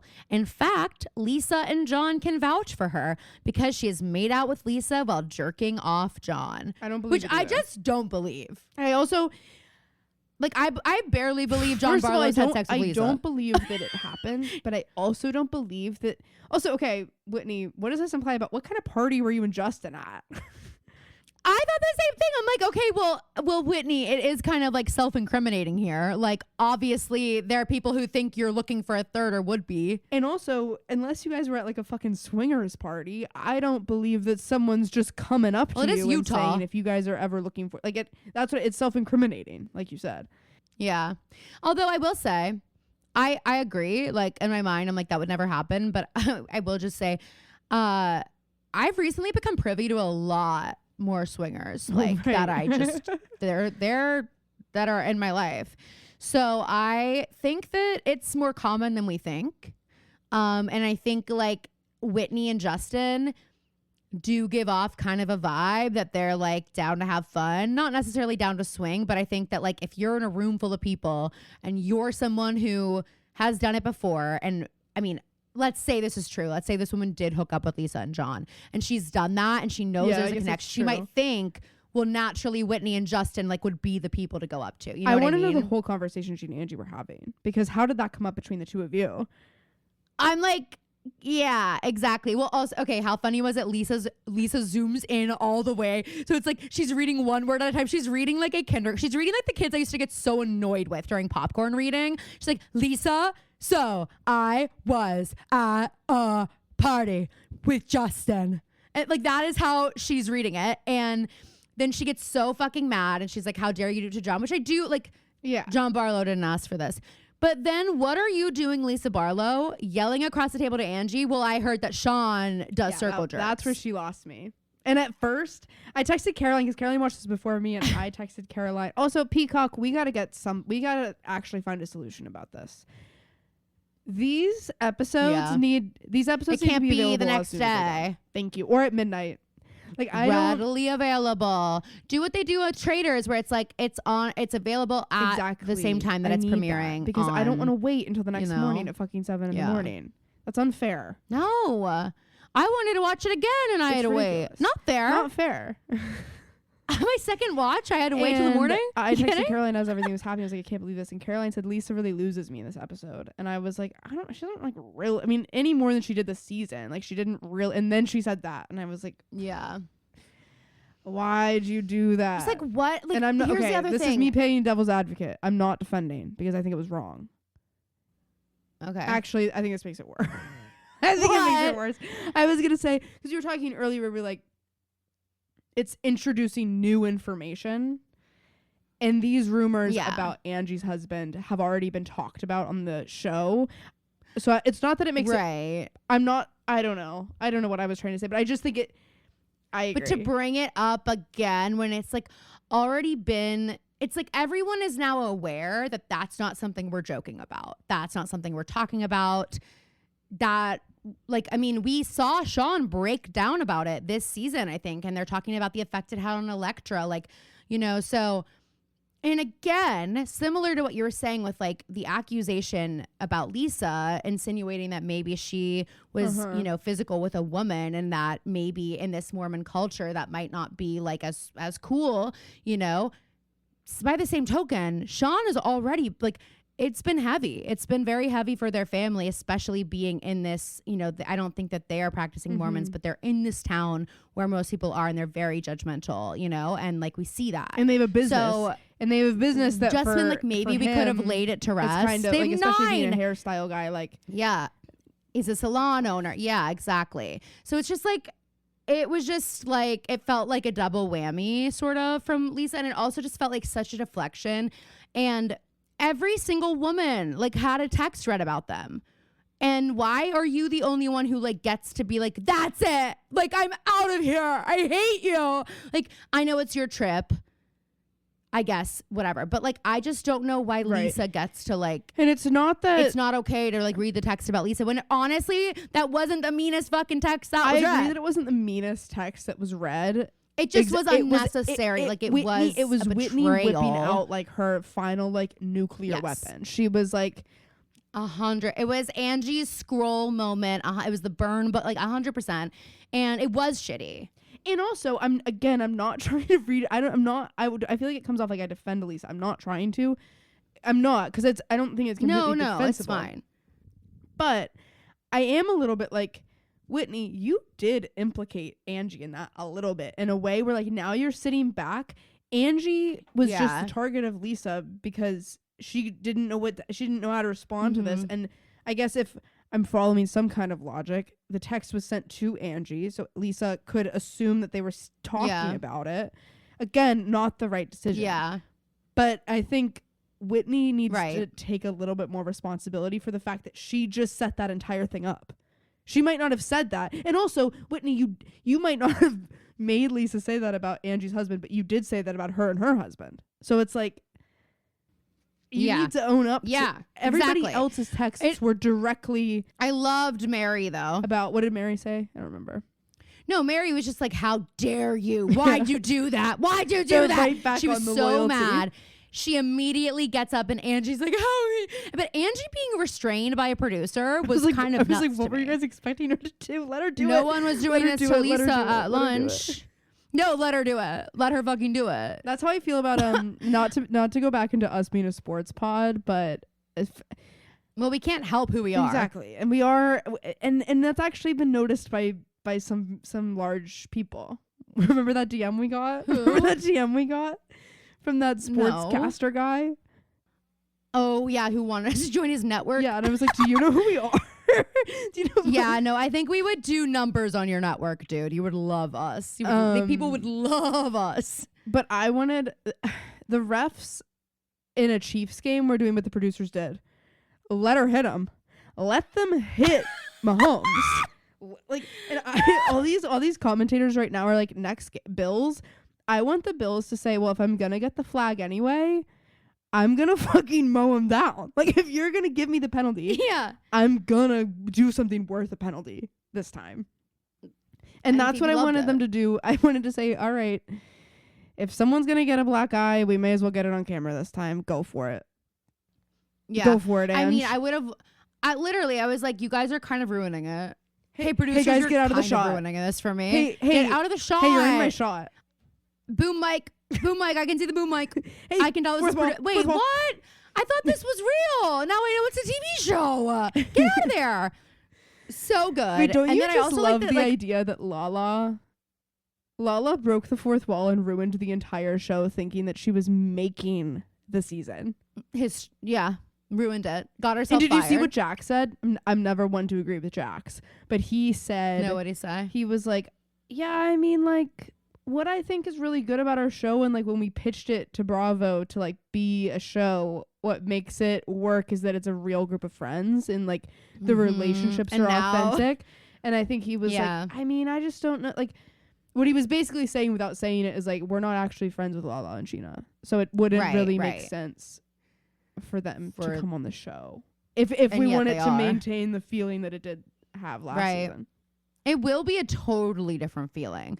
Did you see they announced the new Vanderpump cast? Yeah, they look perfect. Oh, everyone was like, and this is what we are so back. And I will be They tuning look in. broke. I will 100% They be look- tuning in. They look broke, Desperate. narcissistic, desperate, and like they are hungover. and drunk. That is just yeah, what like I literally. needed. They look like they're ready to do whatever it fucking takes. They're gonna get a leopard print tattoo on their wrist and call it a day. And I I'm also here for like it. that there was enough time between when they all started to leave Sir that people weren't necessarily like, the reason it didn't work when they initially tried to bring new Sir servers, if you will, into the show Servers. was that people were still working there, so that the new people they were bringing in could have applied for that job wanting to be on the show. Whereas now I feel like there's enough time that's passed that these are just people that work there. Right. Perhaps. I hope. That's what we need. Yes, I agree. And I think I was studying the photo trying to tell if like if I think any of them are frauds, but they look pretty legit to me. Let's talk a little bit about Traitors and then we'll wrap it up. Traitors reminds us yet again why it is the best show on television. I'm sorry, last week's episode was electric, was it not? It was so good. It was so good. I was watching it and just like Anthony was like, is everything okay? Like yelled down the steps because I was yelling at the TV. But like, well, first I was yelling at Bob at the end. I was like, don't ruin the game, because I was so afraid that when Bob walked out of that round table, he was going to blow up everyone's spot. That would have been precedent setting because that hasn't happened before. I don't think. Well, that would have, I mean, that would have been like Big Brother vibes. It would have, I think they probably are actually told like you'll get a massive fine if you do it, because imagine it would ruin, like the show would just be over. Like that would just be it. But it would force them, and I'm not saying they need this yet, but in the future, if they were to stop, if that's actually a rule that they're enforcing, if they were to stop enforcing it, it would maybe make them have to like find ways to make the show more, because it's like, okay, maybe if the Traitors, and they could only do this one season, it would be the only time it would work, but if they let them do it for a season and the game is blown up, and so everybody the next day thinks that they'll be able to get one of the Traitors or whatever. Like, let's say Bob said it was Rob. So the next day they all get to the round table and they're like, or they wake up the next, let's say Rob is murdered. Let's say Rob, or they get to the round table and Rob is actually not a traitor. They like change the traitors in the night. Oh. Maybe someone walks into the room thinking they're getting murdered and they're actually getting recruited and they're switching traitors in and out. Like, I think that could be, I don't know. Yeah. Just I don't in, think like, they can ever switch in a couple traitors, seasons. though. I don't Why think not? they could ever switch traitors out because then that person knows who all the traitors are. Well, they would murder them. Well, that happened last season. Who? We had recruits last season. First, they brought Kate in when one of their traitors got killed. No, I agree, but I'm And just then saying in terms of not that. They had to go recruit I mean it someone. in a Remember, they different tried to recruit Peter. I mean the producers. I mean it in a different way. Like they would Okay. just kind of. I think that it could make for. If the formula starts to get tired in a couple seasons, they could introduce that aspect of it where they would be allowed to. Well, Phoebe, you sound so ignorant because it's not going to get tired. It's not going to. It might. It's honestly We're not. only on Why? season 3. I know. Survivor Big has to Brother's cha- on season. I know, like, but they change stuff up every season. So does Survivor. I just don't think that's what they're gonna have to change. I just don't think that's what they're gonna change. I think the show's structure, I don't really have a problem with it, even though some people do. Some people think like there should be more interference from the producers. I don't. I'm like, I kind of love Except that for they're Dorinda. literally just plopping all these random. Yeah, but I also kind of like that. Like, Did it's you like see no one's safe? what Dorinda said about how she prepared for the role? No. Let me just read you what she said on the Tonight Show. It's Okay. so I actually can't believe it. And if this is fake, it shouldn't be fake. I don't think it is. Well, if she said it, then it's No, not. but it's not a video. Oh, okay. I prepared like I was really going to war. I read Art of War twice. Oh, that is true. And took notes. And not the Cliff Notes. I studied philosophers like Nietzsche. Hannah was writing me all these strategies and putting me through these scenarios. I came prepared. Not prepared enough, girl. I needed more preparation. Not I prepared guess. enough. Well, honestly, it never would have mattered. She was the goner no matter what, I think. So As annoying. if there's no interference, she was always going to be one of the first to go. But And I think I heard that she did that, and I love it. I'm like, okay, and Bob read The Prince by Machiavelli. that's what Bob read. Because what? I don't know a clue about what that is. Better to be feared than loved. That's like the whole. Well, Taylor, you should know because Taylor Swift is Machiavellian. I in know her who song. Machiavelli is, and I know what it is to Okay. be like a Renaissance man. That's a Machiavellian thing, right? No, I don't know. Machiavelli is like not a good dude. Like people don't like him. I know, but I think that the idea of a Renaissance man comes from him. I don't think so. I don't think so. Well, I learned about him. if- I learned about him in history around the same time I learned about what a Renaissance man was. Well, same period, I would say. But I think Renaissance. I He might really have been a think that Renaissance is. man, I but that's really- not how we would classify. I'm Googling No it. fucking way. I really think it yeah, is. me too. Because there's no way that's Machiavelli is the defining what? No, Am I right? no, I don't know. I'm looking it up. Renaissance man, a person with many talents or areas of knowledge. No, I know what a Renaissance man is. I know what it is. I'm saying I think. Okay, then why are you saying this? Because I think he was a part of that term that was being coined. Are you Googling it? You said you were. I am trying to. And you can't find it because Well, it then doesn't exist? here's a video. Machiavelli Renaissance man. The Prince and the Courtier. He was a Renaissance statesman. He was a Renaissance political philosopher. 1 second. But if that's what a Renaissance man is, let's be clear, it's not a compliment. Because his whole He thing might not is- be a Renaissance man. I'm saying the No, term. I know what you're saying. I know exactly what you were saying. You are wrong. I don't know if I am. He- And you haven't proved me wrong yet.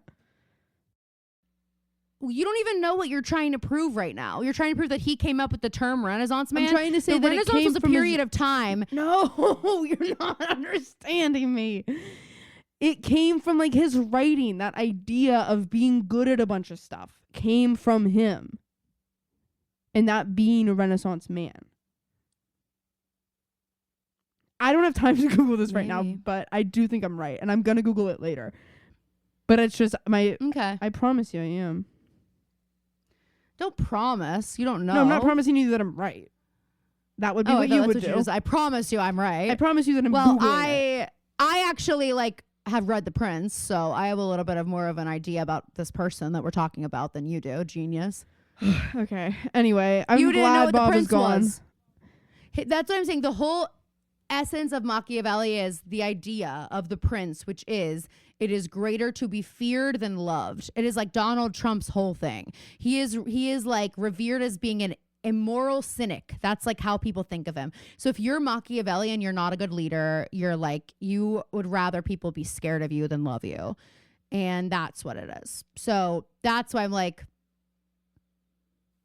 Bob was okay with that. Bob was okay with And it like didn't if work people for were him. Bob didn't care though. It wasn't just that. He also like the thing is he was close to being saved just from people loving him. Those girlies, the Bambis, they said, "We love you, Bob." I just was like, here's what I think Rob's fatal flaw was, because last week, as we all know, I said it would be crazy, but how cool would it be if Rob and Carolyn got together and they were like, we need to get Bob or Danielle out. I was kind of thinking it was going to need to be Danielle because I just didn't think they would go for Bob at this point because Bob is so loved.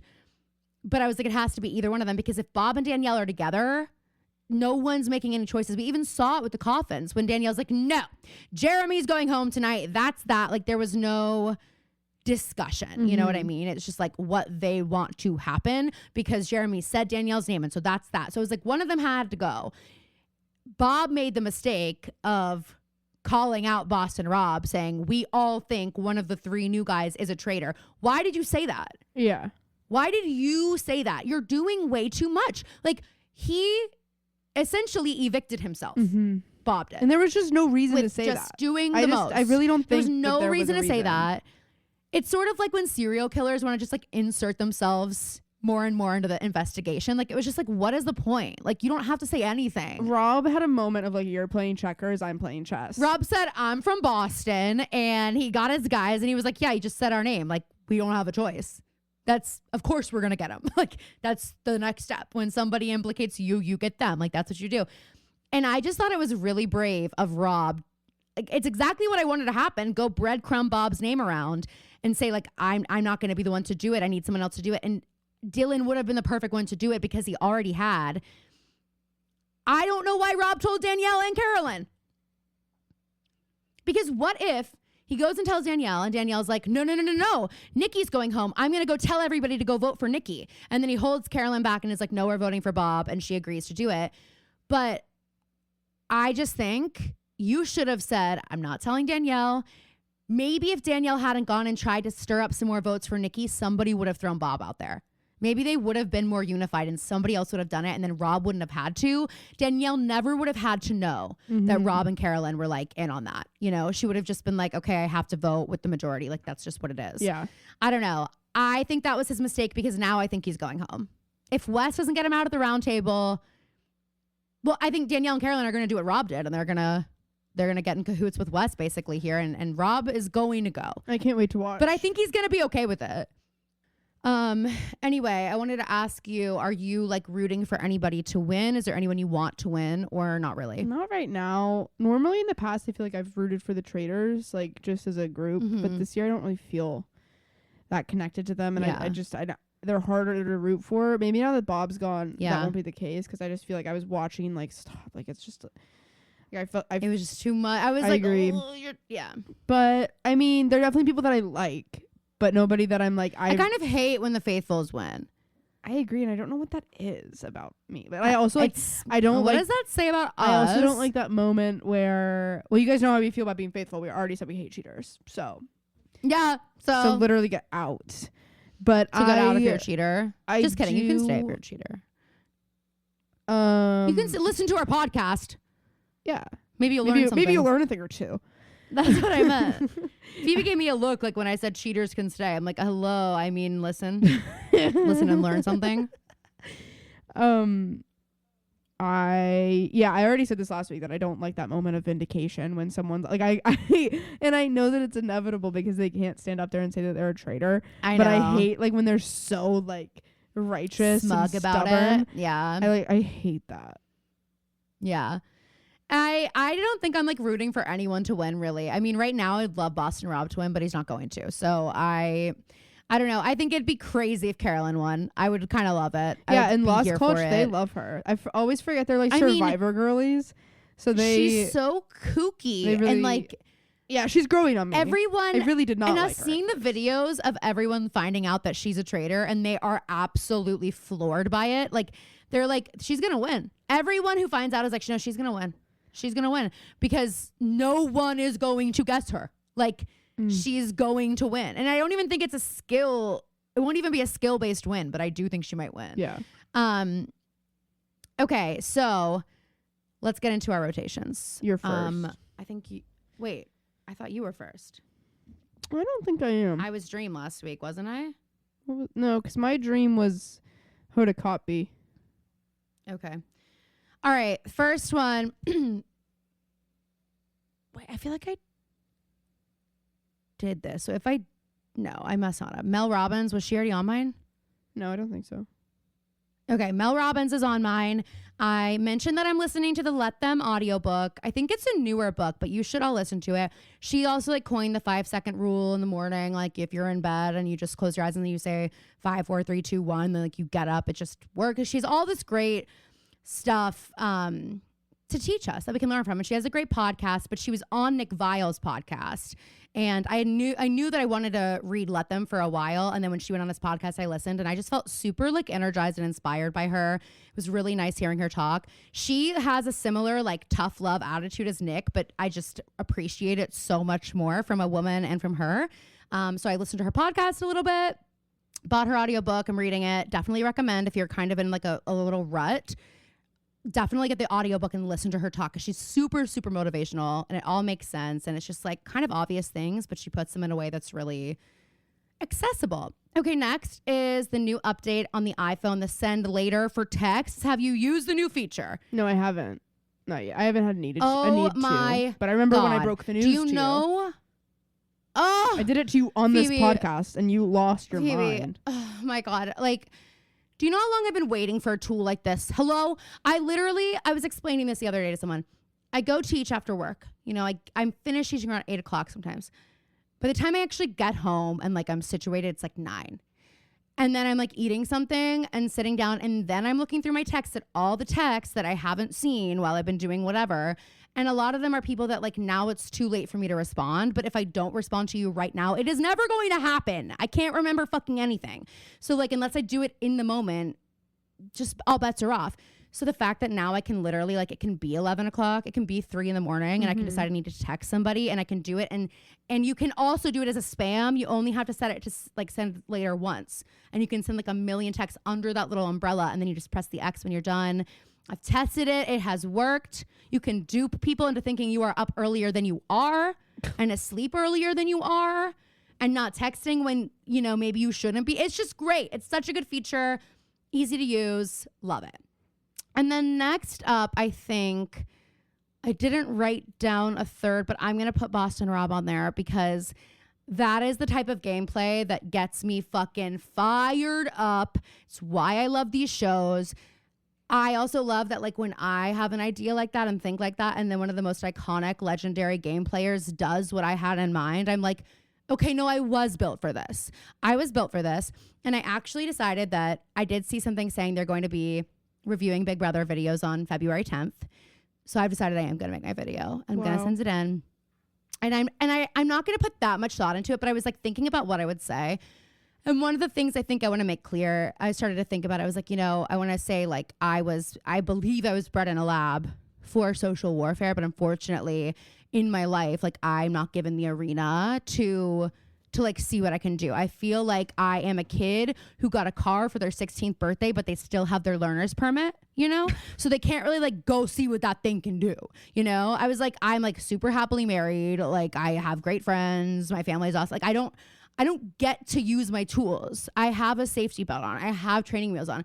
I need something like, I don't want to say the Hunger Games, but that is what comes to mind. All right. I like that And answer. that's what the Big Brother house is for me. And I think I might say that in the video. And if they're anything like who I think they are, they'll respect that. I think that's perfect. Okay. Perfect. All right, well, your turn. versus the cold. What the hell? Okay, 5 degrees today. Chuck's rolling around in the snow. Dad Homie, said Sid was doing in that. the house. Dad said Sid was doing that yesterday. I think part of it, yesterday at least, I don't know if it's sunny there today, but yesterday it was sunny. It's And 0 degrees. And I think they miss the sun. You know what I mean? Probably. Like, I think part of Don't them is we like, all? I want to lay in the sun for a little bit. Even though it's so fur. I guess, I mean, and we're never gonna know what it feels like to have fur. I thought you were going to say, and we are never going to know what it feels like to lay in the sun because we are indoor people. Say it with me. We are indoor people. So yeah, But you're cold, right. it's just like, We hopefully will never know what it's like to have fur. But if we experience something akin to Wolfman, the movie I saw last week that I hated, then we might. it's just like unbelievably cold. And and especially in Pittsburgh, it hasn't been that cold like that. I feel like in a long time. I mean, we certainly haven't gotten that much snow in a long time. It's polar vortex vibes, snowing every single day vibes. Yeah, and why do I have Snow like, melts a little bit, immediately freezes. it's too cold down here. Like I just It's single treacherous. digits in Nashville. I just like that's not what I signed up for. Next is going to be, and I've had this on my list for a while. Non-pet friendly sidewalk salt.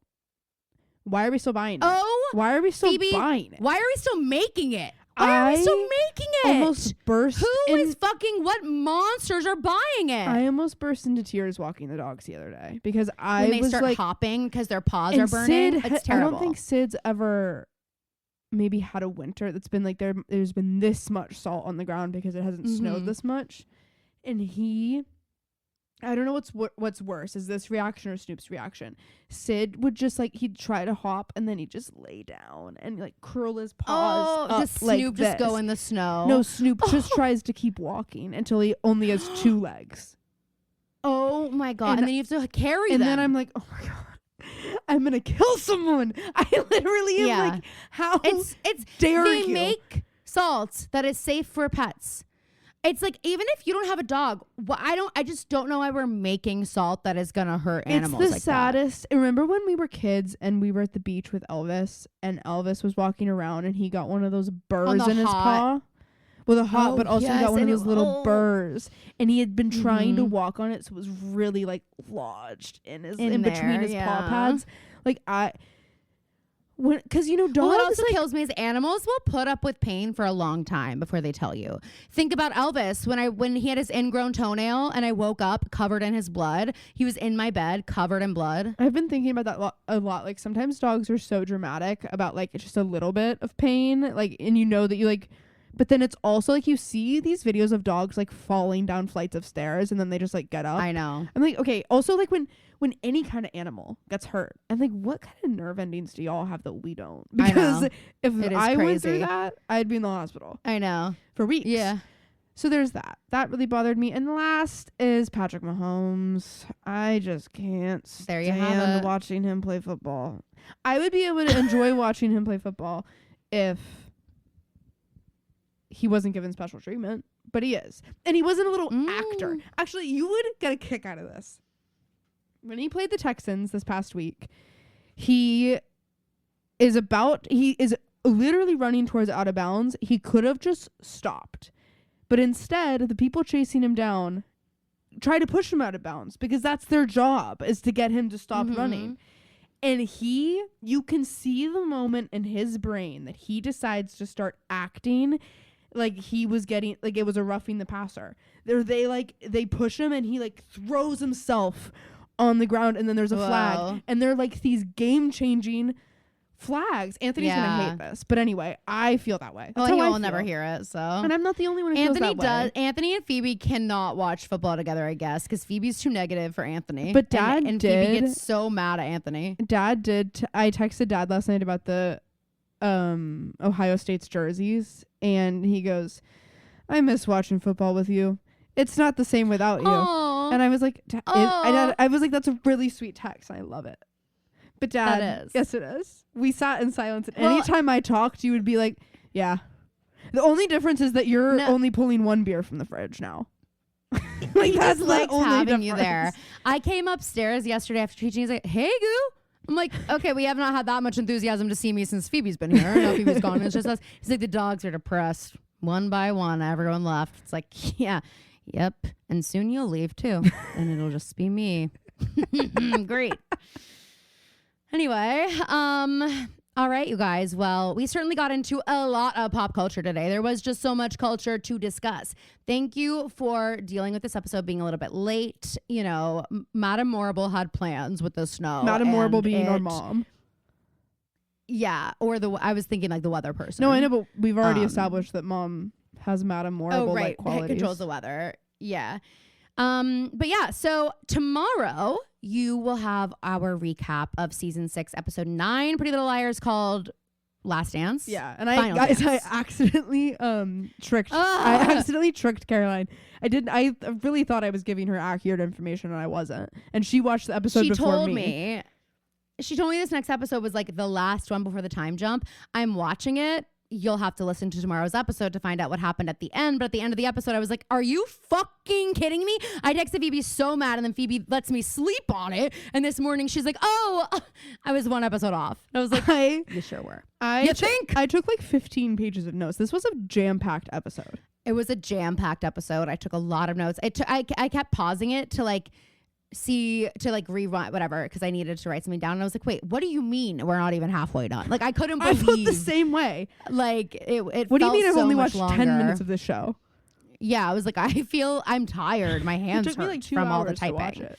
Yeah, it was a long one. So anyway, we will be releasing that on Thursday, so make sure you listen to that. And then I think we're just gonna do our most likely final deep dive on the Justin Baldoni Blake Lively suit on Friday's Patreon. It'll be available for all 2nd and 3rd tier members of the Patreon. I have been working through his 180-page fucking lawsuit, you guys. And how are we leaning so far? Give them a little taste. I don't know. I'm aware of my bias. I'm aware that like I really would like this to end up in Blake Lively's favor. By the way, it's not biased towards Blake. It's biased towards women. Probably. Yeah. See, that's what I'm saying. Like, I would like it to end up in her favor, but that doesn't mean I like want her to win. You know, I just like, if I have to choose one of them for it, like it would be better for women for sure if it ended up that like she didn't make all this up, you know what I mean? And I don't think she did. I think the truth is somewhere in between what they're both saying. I think his lawsuit, a lot like hers, is a lot of telling me a story, and I don't know if it's true. Right. You know, like there's a lot of stuff that is cherry picked, just as they wanted to use that word a lot. But there is an exorbitant amount of petty language in his, which is making me, I've had a few LOL moments with like reading things, just the way they structure these sentences. Like one of them, they're talking about Blake not meeting with someone that they wanted her to meet with. I can't remember right now. And it goes, unbelievably, Blake decided not to. Like, it's like, that's how they're writing this. And one thing I want us all to keep in mind is that a lawsuit is not fact. Okay, it's not fact or fiction. No one's on. It is merely. Yes, exactly. No one is perjuring themselves. Okay, so they know a lot of you people are going to read it, or a lot of news sites are going to take excerpts and post it, just like Blake knew. Everyone knows that is happening, and they can kind of, you know, twist things and make it what it is. So we're really going to have to wait for the trial to actually find out what a lot of the stuff is. But I think ultimately these are two people who. Some things happened without these parties noticing. And what I mean by that is Justin Baldoni made Blake uncomfortable without him realizing that it happened until it was too late. And she made him really mad and made the producers and people feel like she was trying to steal the movie, which I don't know that maybe she was aware of, but I don't think so because they let her.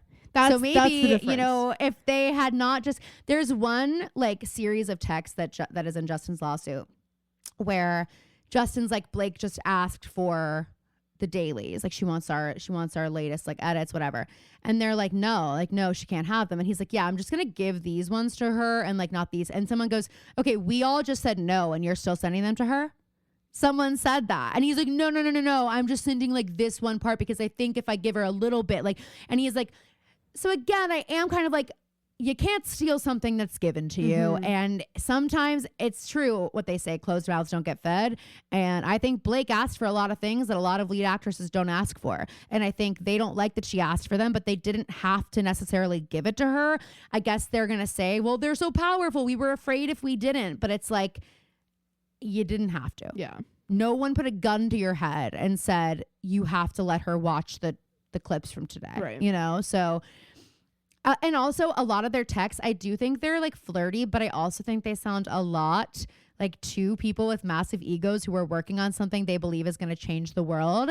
And they both are very careful not to bruise each other's egos, but they also would like their own egos to be boosted. And it's reading very much like conversations I've had with a lot of directors and a lot of actors about your work on this is so brilliant, blah, blah. Like they're talking. I know it seems crazy to you guys. That's just theater people. Again, so much of what we've seen in the media lately is just, these are just theater people. They are like this. You guys are all like, oh my God, this is crazy. It's like, no, but this is this is normal for them. Right. So we must put it in context and look at it that way. So anyway, I'm doing my full deep dive. That will be available on the Patreon on Friday. So tune into that. And if you haven't already listened, yesterday or 2 days ago, we released our recap of the first episode of Troy and Bellisario's new show. It's on Prime. It's called On Call. It's like a cop episode. It's a Dick Wolf show, which we didn't really realize. And it actually was pretty good. I might keep watching it because the episodes are quick. It's like a 30-minute jaunt. So, but action-packed. And Aunt Becky's in it too. So tune into that. That's on the Patreon for all paid members. We love you guys so much. Thank you for being with us. Happy 2025. We love you and we will see you next week. And splurt.